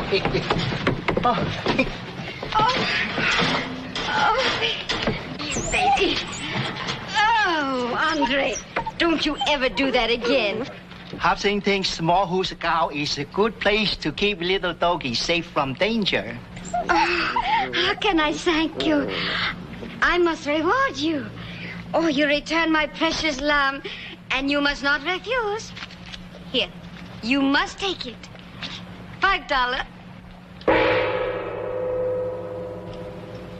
Hop Sing no can understand woman. When money is belong to you, little doggy is only worth $5. When money is belong to Mr. Horse and little Joe, little doggy is worth $1,000. Confucius have nothing to say to this live woman. No, I understand. Eat it.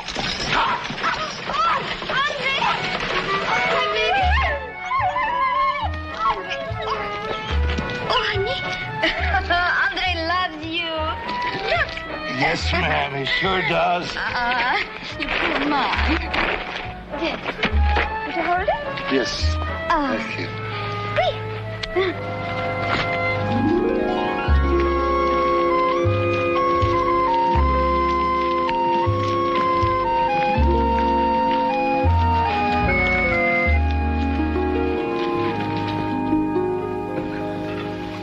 we have the roast beef now, please? May we please have the roast beef now? For our guest. And please serve from the left.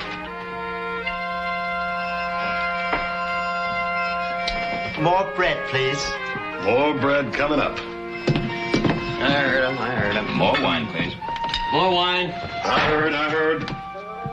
That's no way to serve bread.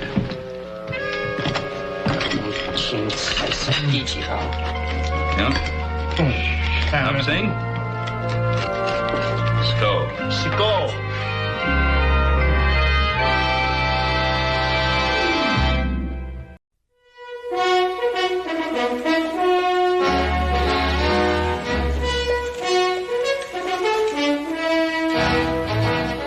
Offer to supply 250 head of well-broken horses at $60 a head.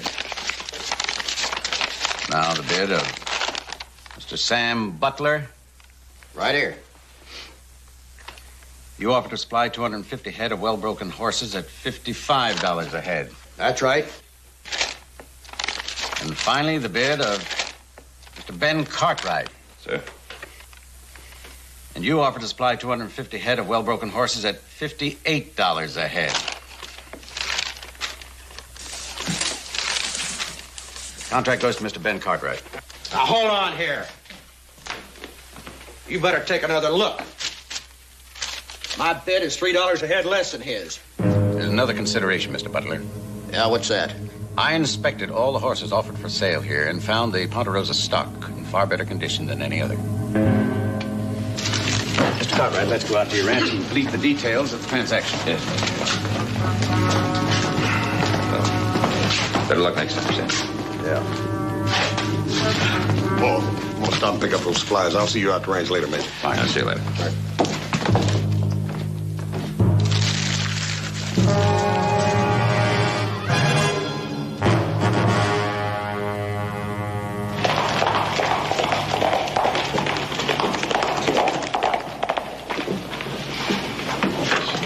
Eddie McKay come.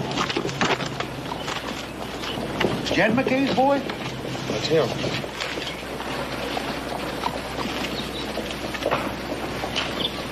I reckon he must have run off here before you came, huh? Yeah, he did. He's back now. You know what he found? And he ain't found it all yet. Eddie, there's no way to soften it. Your pa's dead. I know he's dead. I seen the grave. That ain't all I seen. I seen 21 bullet holes in the front of that house. Somebody like to shot it to pieces. Yes, there was considerable shooting. Why? What happened? Now, you get a grip on yourself. So as I can tell you.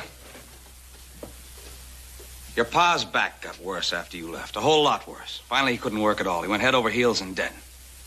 Then the papers come through, foreclosure, eviction notice. Now, Eddie, you know how mean your pa could get. Deputy Williams went out to serve him. Your pa put a bullet through his chest. He killed him. And you killed Pa. He didn't want to. Your pa fought it himself up in the house. Wouldn't come out. Didn't seem like he wanted to come out alive. Now, you gotta understand, young fella. I had 10 good men in a posse out there risking their necks. He kept a shooting at us, and there weren't nothing for us to do but shoot back.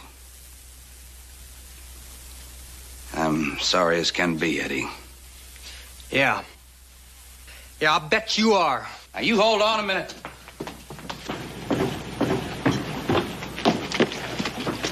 You Edward McKay? What of it? Son of Tom McKay? Yeah? Where'd you get this horse? My pa gave him to me. I got a lien against anything this family owns. $150 still outstanding. I'm taking this horse and saddle to recover my money. You can't do that. Yes, he can, Eddie. Unless you can pay him what's owed. Well, I ain't even got 10 cents. And I take the horse and saddle. No, you ain't. Wait, fellas. Look here, Amos. What would happen if I took Eddie out to the Ponderosa and gave him a job? Then he could sort of pay you off a little at a time, huh? No, sir. I let his paw have credit, and he beat me out what he owed. What if I stepped in for him? No. I don't want no charity from you or anybody else in this place.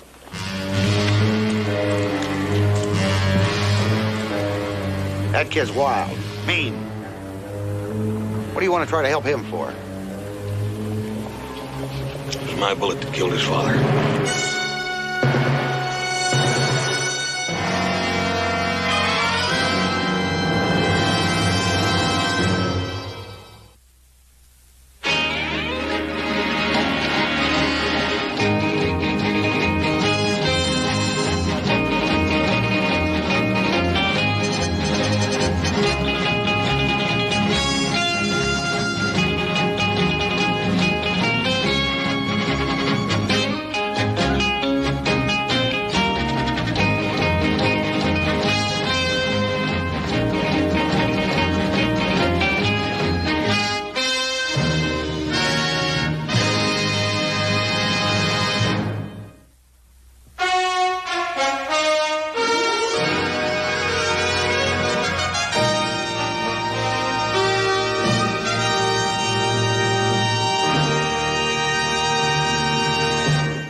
who's back in town.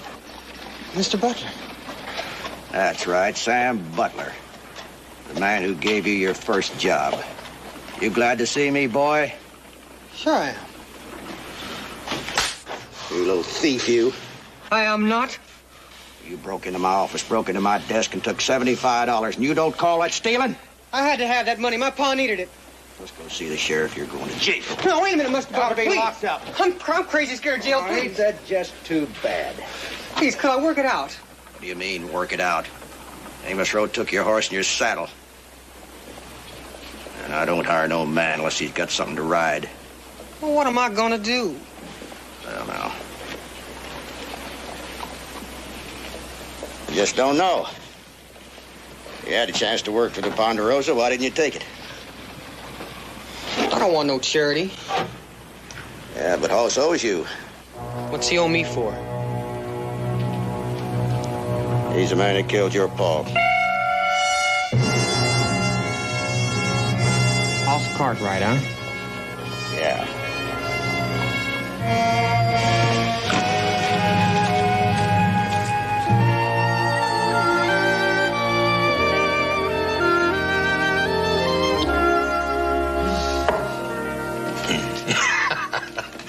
The great chess master just sacrificed his bishop. Tricked you into that one, Joseph. You sure did. Checkmate.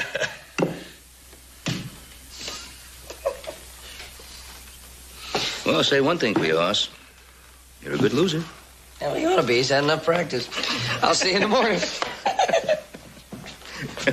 I'm going after that, too. Hoss? Sir? You going up? No, I think I'll go ahead and get a little breath of fresh air.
You stand right still.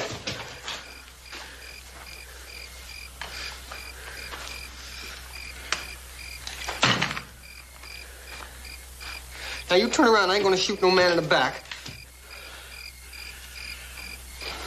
Eddie, what are you doing here? You're the man that killed my pa, ain't you? Yes, I am. My pa always said an eye for an eye. Cool off, boy. Let me explain how it happened. You'll at least give me that much time, won't you? Talk fast. The sheriff deputized a bunch of us. I was only one of them. And he had me and another feller to fire in the windows just to keep your paw pinned down. That was all, just to pin him down. While the rest of them sneaked around the back and tried to get inside and capture him alive. You're still the man that killed my pa. It was an accident. I didn't mean to do it. I couldn't help it. He stood up just as I shot. You gotta believe that, boy. I didn't want to kill him. I didn't mean to kill him. If you think I've had a minute's peace since then, you're a lot more foolish, boy, than I think you are. Well, what difference? He's dead, ain't he? There's a lot of difference, Ed. I shot your paw accidentally. You shoot me. That's murder. It's a big difference.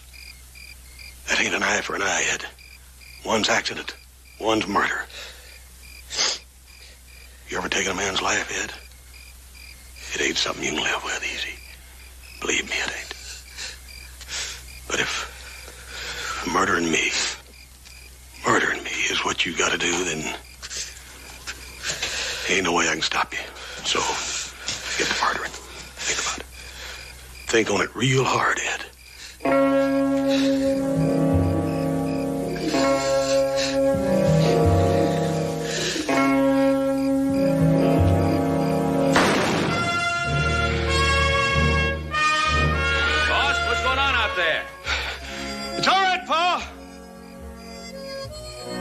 I'll be in a minute. It's nothing. Ed, I want you to go on back into town and think on what you tried to do tonight. I think you'll come to the conclusion that you made the right decision. Now, you better go and get out of here. Hurry. Go on.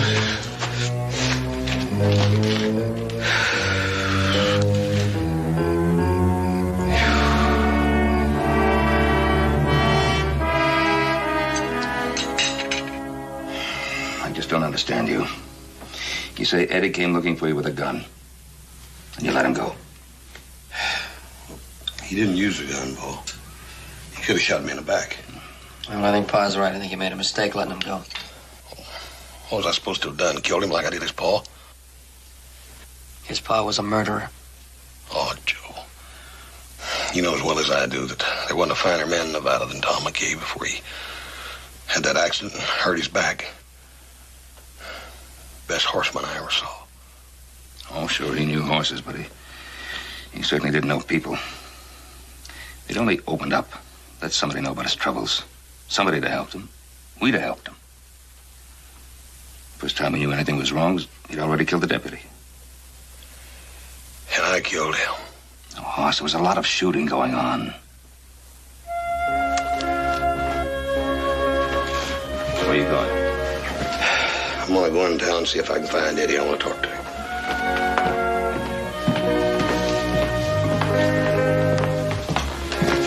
How about some coffee? Not this time, over. Thank you.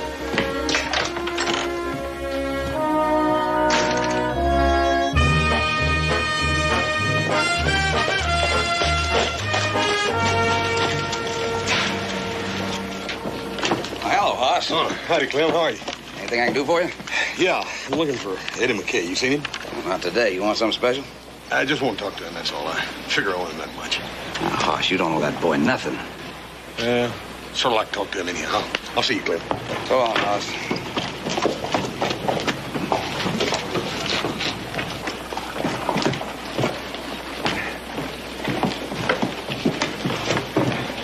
Howdy, Amos. Yeah, howdy, Hoss. How's business? Well, pretty good if I can collect my money. You seen Eddie McKay? Yeah, seems I did see him a little while ago. Whereabouts? I think he went into the cattleman's saloon. Ah, fine. Thanks, Amos.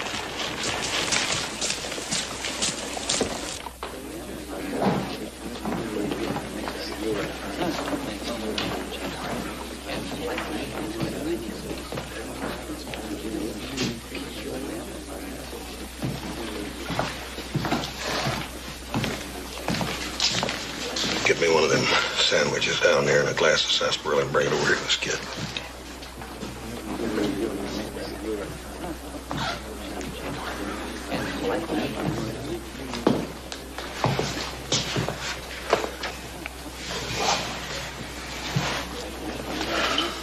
Morning, Eddie. I got nothing to say to you.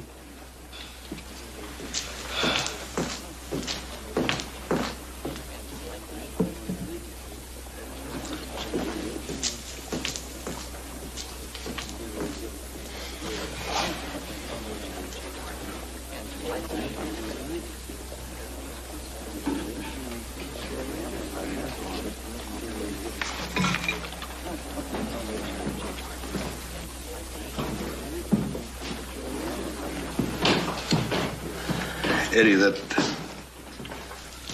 offer for a job on the Ponderosa that I made you is still good. I ain't gonna work for the man who killed my pa. Eddie, you gotta work somewhere. Well, it ain't gonna be you. Yeah. Well, look, I'm gonna be around town for a while. If you change your mind, look me up.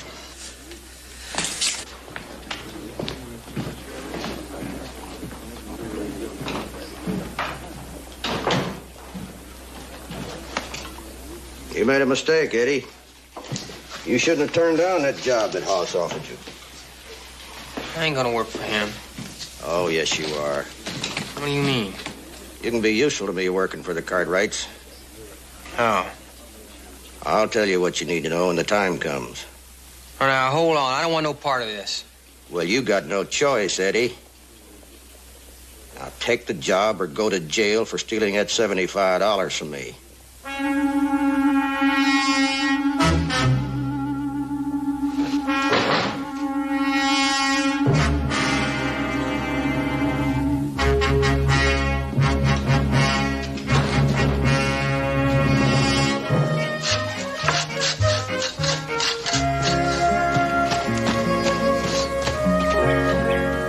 Doggone. Howdy, Joe. Paul around? Yeah, he's out at the horse corral. What's he doing here? Well, I figured we can always use another hand. And, well, Ed can do a few odd jobs around the place. If it's all right with you and Paul. Yeah, well, it's fine with me. Casey's home with a sick wife. I got stuck with this job. He can start right now. Get back to breaking horses. Yeah, I'll go out there with you. I figure I need to talk to Paul, you know. Eddie, get with it, buddy. We'll see.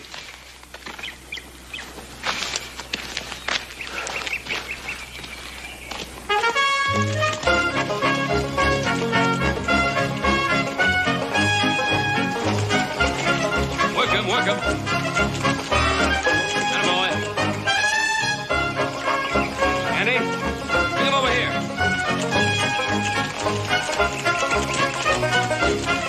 Pretty good? Yeah, he's one of the best ones in the string. It's all right.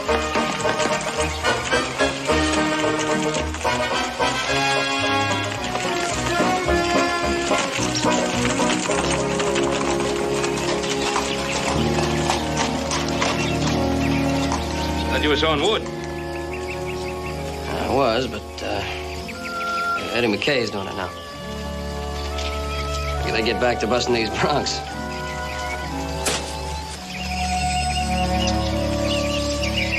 What's Eddie doing out here? I brought him back to town, boy. Well, maybe he can do some handy jobs around to make a good hand out of him. Doggone it, boy. I feel I owe that kid something. I feel responsible for him. Well, do you think it's smart bringing him out here? Oh, I don't think Eddie's a bad boy. I think I can do something with him. I'd like to show you. All right. Show me.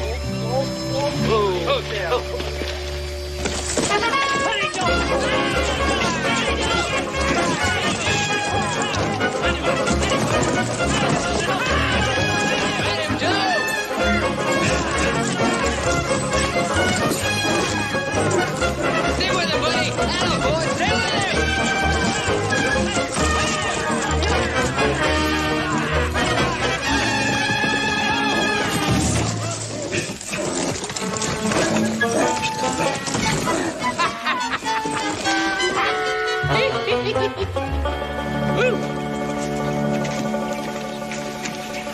Well, I think we're going to have to get rid of that animal. I don't think anybody's ever going to break him. Don't you worry, I'll bust that hammerhead if it takes me a whole summer. You may just have to ride him all summer.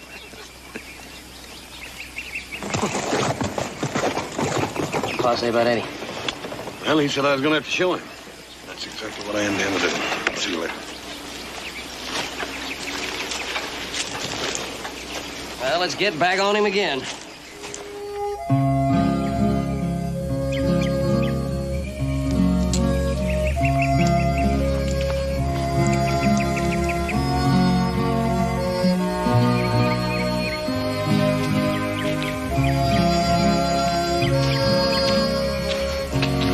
What's the matter, Ed? Doesn't look like you got much work done.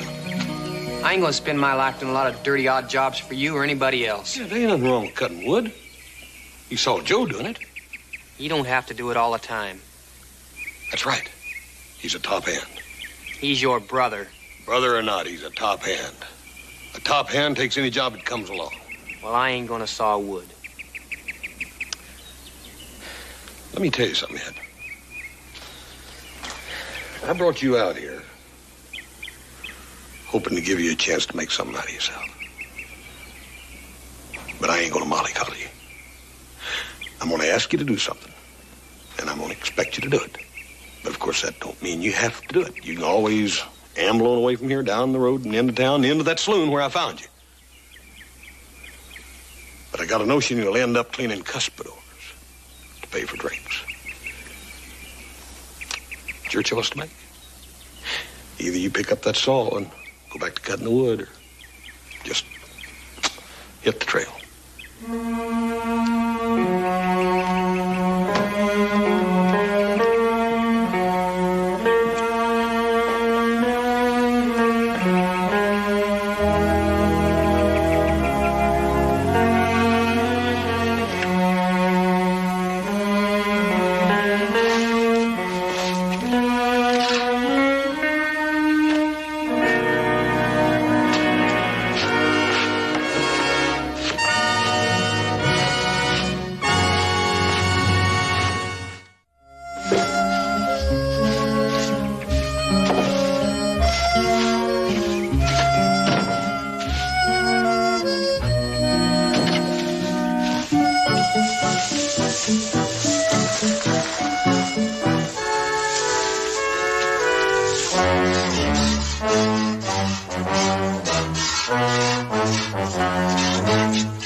Where you going, Eddie?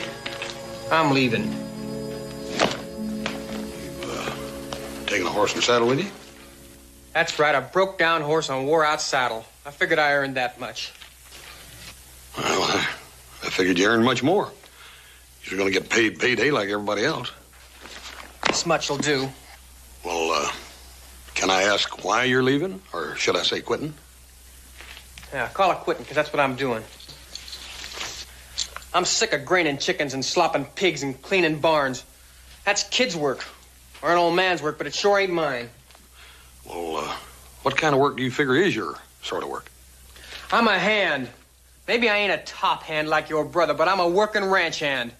I know stock and roping and branding, and I know horses. Well, my pa was the best hand with horses you ever saw. Till he fell off in them rocks and hurt his back. No question about it. Your pa was one of the best. If you're half as good, you'll be a dandy. Well, you'll never find out. You won't give me a chance. Well, Eddie, I had to find out if you was tough enough to stick it out more than a day or two, didn't I? Yeah, I stuck it out. Where'd it get me? Nowhere. Eddie, you think you can bust one of them broncs out there? Well, heck yeah. My pa tell you I was busting broncs and I was knee-high to a duck. And you'd like a chance to prove it, wouldn't you? You're darn right. Fine. Then you got it. First thing in the morning. Now, unsaddle this crow baby and go to bed. See you in the morning.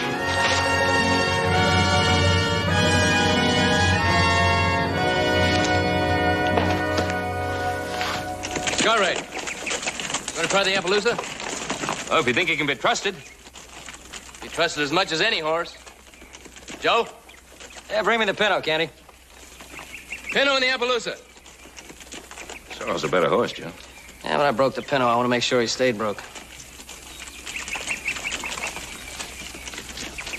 Morning, Paul. Morning. Old Eddie here wants to try his hand on one of them broncs. Show us what he can do. Well, Eddie, think you good enough rider? Sure do, Mr. Cartwright. How do you want him, tough or easy? Tough. Hey, Candy. Yeah, saddle up old Hammerhead. Hey, Joe, not that tough. What's the matter with old Hammerhead? Well, there ain't nobody around here been able to ride him yet. Good, I'll take him. All right, go ahead. Follow me. Oh. The boy wanted the chance to prove himself. You gotta give it to him. Well, I've been sort of pushing his face in the measly chore, just see how much he could take. And I'll tell you this, he's put up with it a lot longer than I would have. Yeah, I understand he did a pretty good job. Yeah? But last night he was going to quit. Huh? He wants to be a regular hand so bad he can taste it. And I think he's earned a chance. He says his pa taught him to ride. Wonder what Sam's coming out for. Howdy, Sam. Howdy. What brings you out here? Looking to buy some horses. Oh, yeah. That Harvey feller says you got the best condition stock in these parts. Well, we have some pretty good stock. This bunch will be ready for sale in a couple of days. If you're interested. I might be.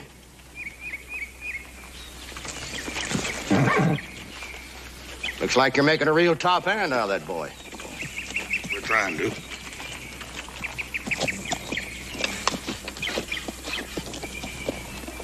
All right, turn him loose.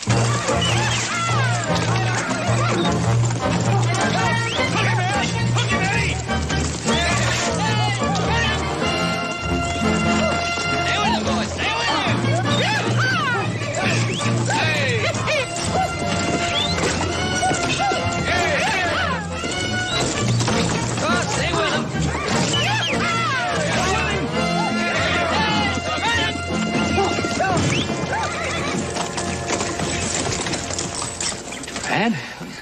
Good ride, good ride. Very good, Eddie. Great ride, Ed. You betcha. Proud of you, son. That was real good. What'd you think of that ride, Sam? That's pretty good. I like your stock, Ben. Get together on a price, I'll buy 'em. All right, let's talk about it. Hey, Mr. Cartwright. I got a job busting horses or not? You bet you do. You're gonna make it, Ed.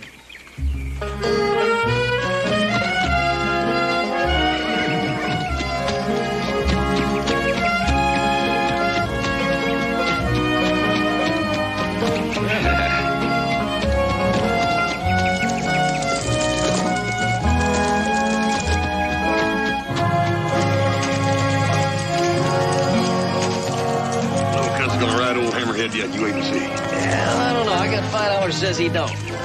Oh. All right.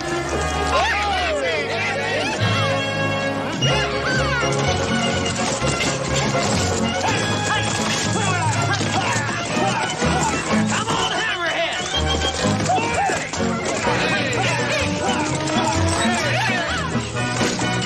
Come on, Hammerhead! Look, you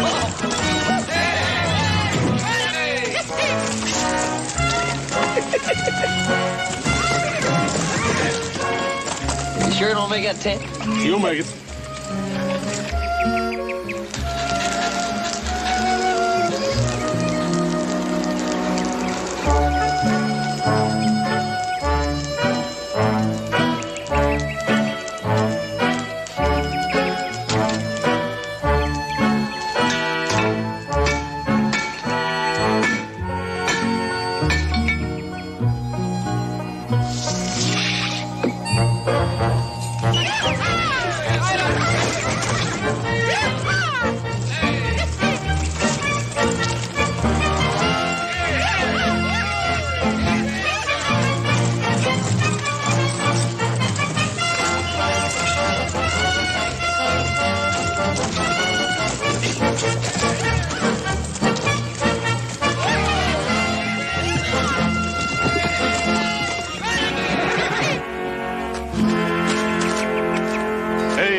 You did it, buddy. You did it. There you go. You and me are going to celebrate on Joseph. That's $5 I don't mind losing. Congratulations.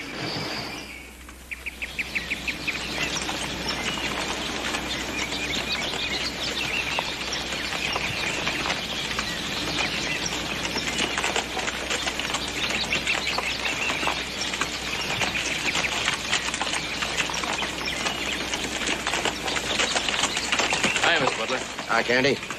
Stock shaping up pretty good. Yeah, pretty good. Take a few more days. See you. Yep.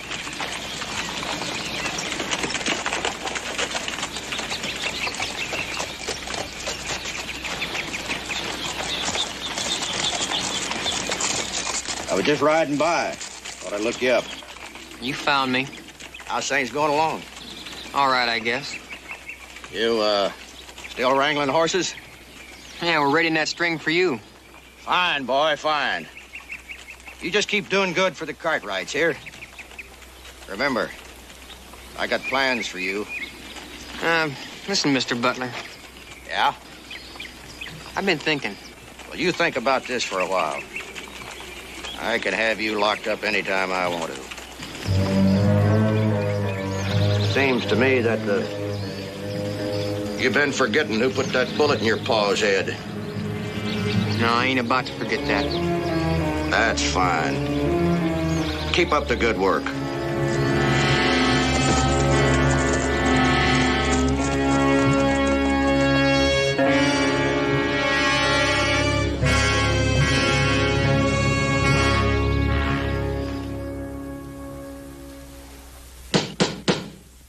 Come in.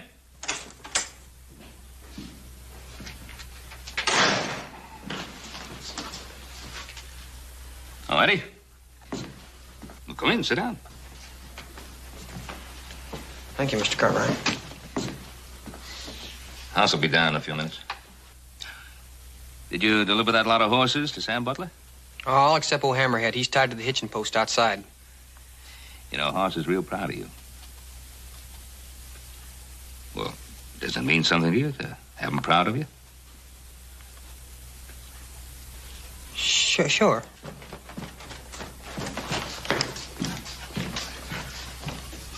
Eddie? Everything all set, Paul? Yep. Here's a bill of sale for all the horses, except old Hammerhead. Yeah. Old Hammerhead's one of the best. Well, sure he is. Ain't you told him? Well, I think you ought to tell him. Tell me what? Well, Eddie, it's sort of Paul and my way of saying thank you for a job well done.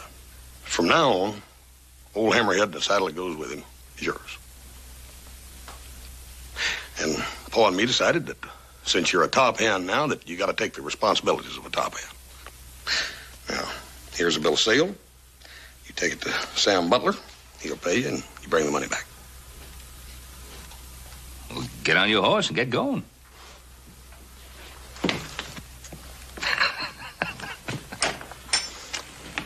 Paul, I want to tell you how much I appreciate you going along with me on this. Oh, that's a good idea. You know, Hoss, sometimes you surprise me. A fact which pleases me enormously.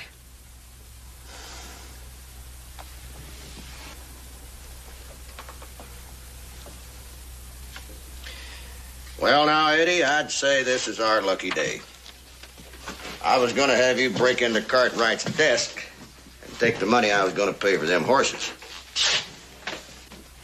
You're good at breaking into a desk. We won't have to worry about that now. Mr. Butler, Look, kid, if you're smart, you'll do as I say. Sign. I ain't gonna do it.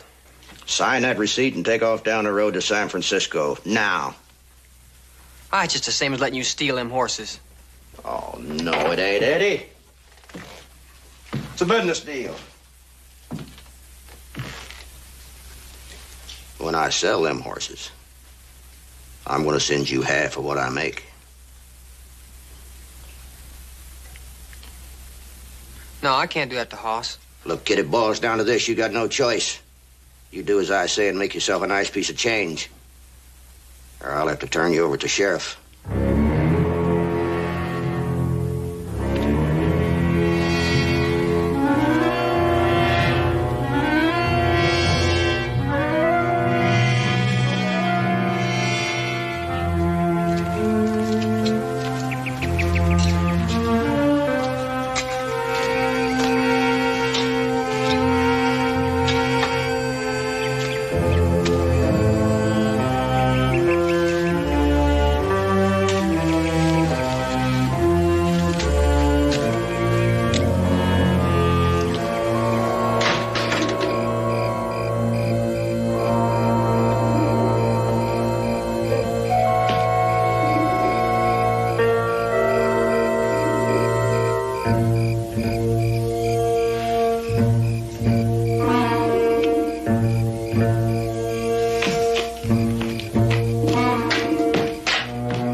guess he ain't coming back. I reckon I was wrong about him.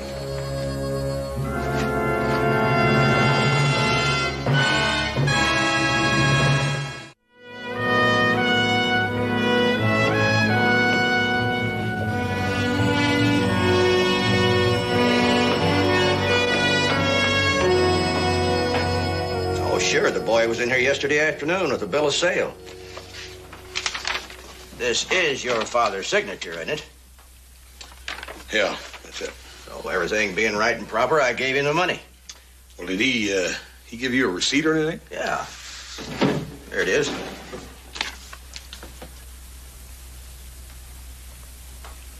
Something wrong? Yeah. He never got back to the ranch with the money. Is that a fact? You know, I kind of worried about giving a kid that money. But he had the bill of sale and all. And he said that's the way you wanted it. Yeah, that's the way I wanted it. Thanks. Well, I reckon you live and learn.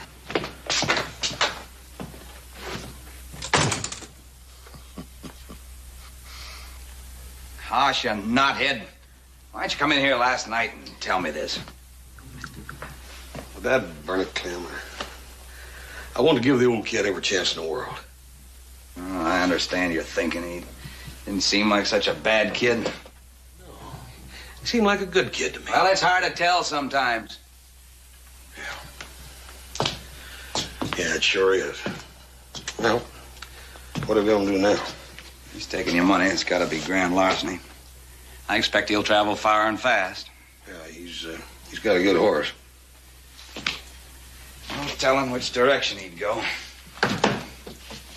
Now, I'll get word out. Thanks, Clem. Don't you worry none, Hoss. We'll get him sooner or later.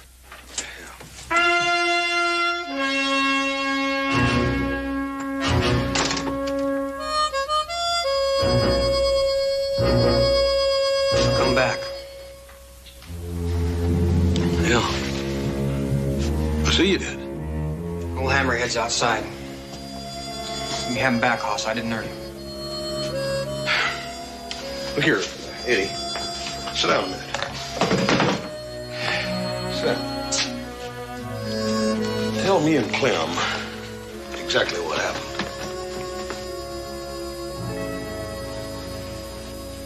Well, I'm scared to jail. That's what it amounts to. I can't stand being locked up. When I run off a year ago, I got in some trouble down in a town by the border. I stole a pair of pants. They put me in what they call a jail. It weren't nothing but an iron box. Hot, no water. You couldn't see out. They left me in there for 3 days. So ever since then, when I just think of being locked up, I start to shake. And then when Sam Butler said he was going to put me in jail, I didn't know what to do. Now, why would Sam want to put you in jail? I stole from him. Money I needed for Pa. How come he didn't put you in jail? I done what he said. What was that? He made me give him a receipt, like he paid for the horses. Only he didn't pay for them. Well, how do you figure on getting by with that? I was supposed to run off to San Francisco. Then he'd show the receipt, say he paid for the horses. Everybody'd think I took your money. That's just about what it would amount to. Yeah. New way of stealing a bunch of horses, ain't it? He kept saying you killed my pa and you owed it to me. And if I didn't, he'd put me in jail. So I did. I run off. But, you came back, didn't you, Eddie? Yeah. The farther I went, the slower I got. Didn't seem like I could do that to you, Hoss. The horse and saddle's outside. I guess I won't be needing them for a long time to come. No, hold on a minute, Ed. You know, I can't see anything that he's done wrong. Except maybe he was taking a little too much time getting that money back to the ranch. What you mean? Well, I mean that you've taken the first step in the right direction, Eddie. Now, go ahead and finish the job. Go out there and find Sam and get that money.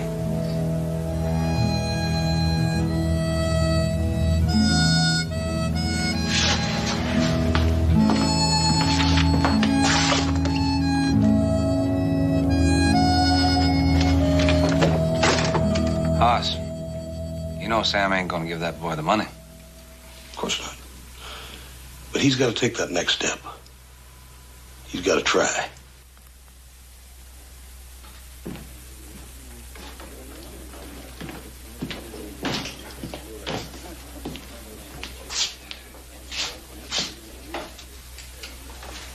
What are you doing here? I come for Cartwright's money. I paid you that money, boy. That's a lie. You wanted to look like I stole it. You can put me in jail if you want, but you're going to have to pay me that money. Pup.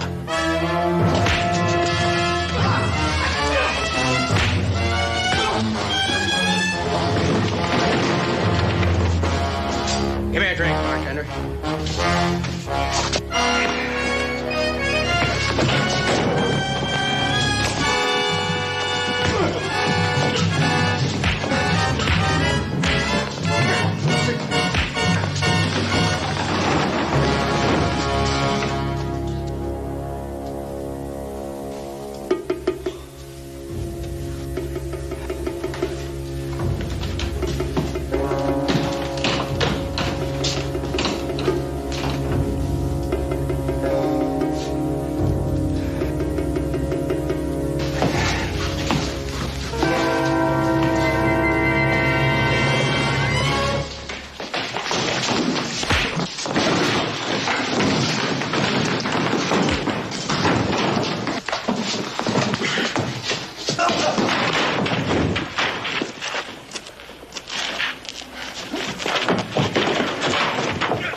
Get up, Butler. Get up. Come on. We're going to go down and talk to the sheriff. Go.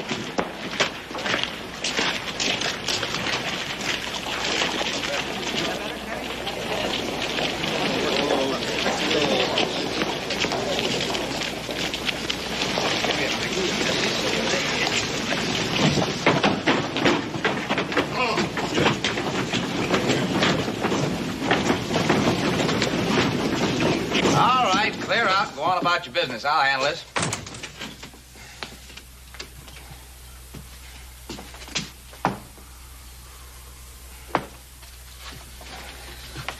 And I see you two had an argument.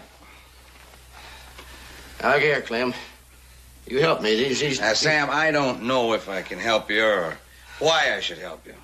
The way I hear it, you used Eddie to steal the price of them horses. But you're the law, and I got a receipt to show it. That's right, Sam. You got a receipt that says you paid for them horses. But Eddie knows you didn't pay for them horses. And I know you didn't pay for them horses. And what's more important is that you know you didn't pay for them horses. But you just... Now, receipt or no receipt, Sam, you stole them horses. And ain't nobody gonna steal a string of horses from us and then walk easy. Now, no question about it. You can make trouble for us. But on the other hand, I can give you some trouble too, Sam. And you've had a little taste of the trouble I'll make for you. I mean, just a little taste, Sam. Hold on a minute. I got an idea. What? Well, what we gotta do here is wipe the slate clean. Sam, you forget your quarrel with Eddie and give Hoss the money. And Hoss, you forget what Sam tried to do. We'll all start over. That's fine with me.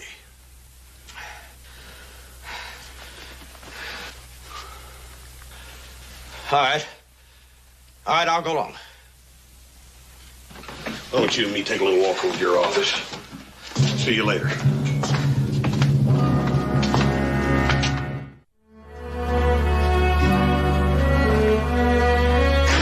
Nope. Here he is, Paul. Do you want to see me, Mr. Cartwright?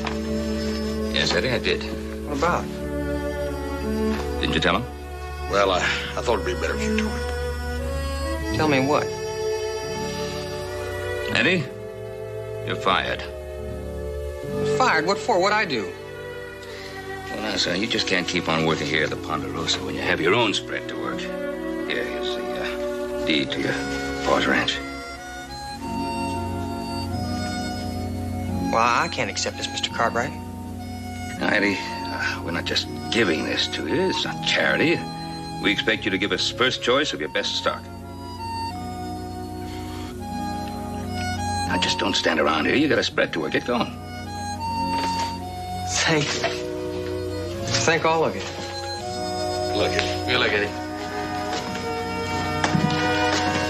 Pa, that was nice. Well, I don't know how nice you're going to think this is, because with Eddie gone, you fellas are going to have to do your share of feeding the chickens and sloughing the pigs and taking care of the calves and cleaning out the barns.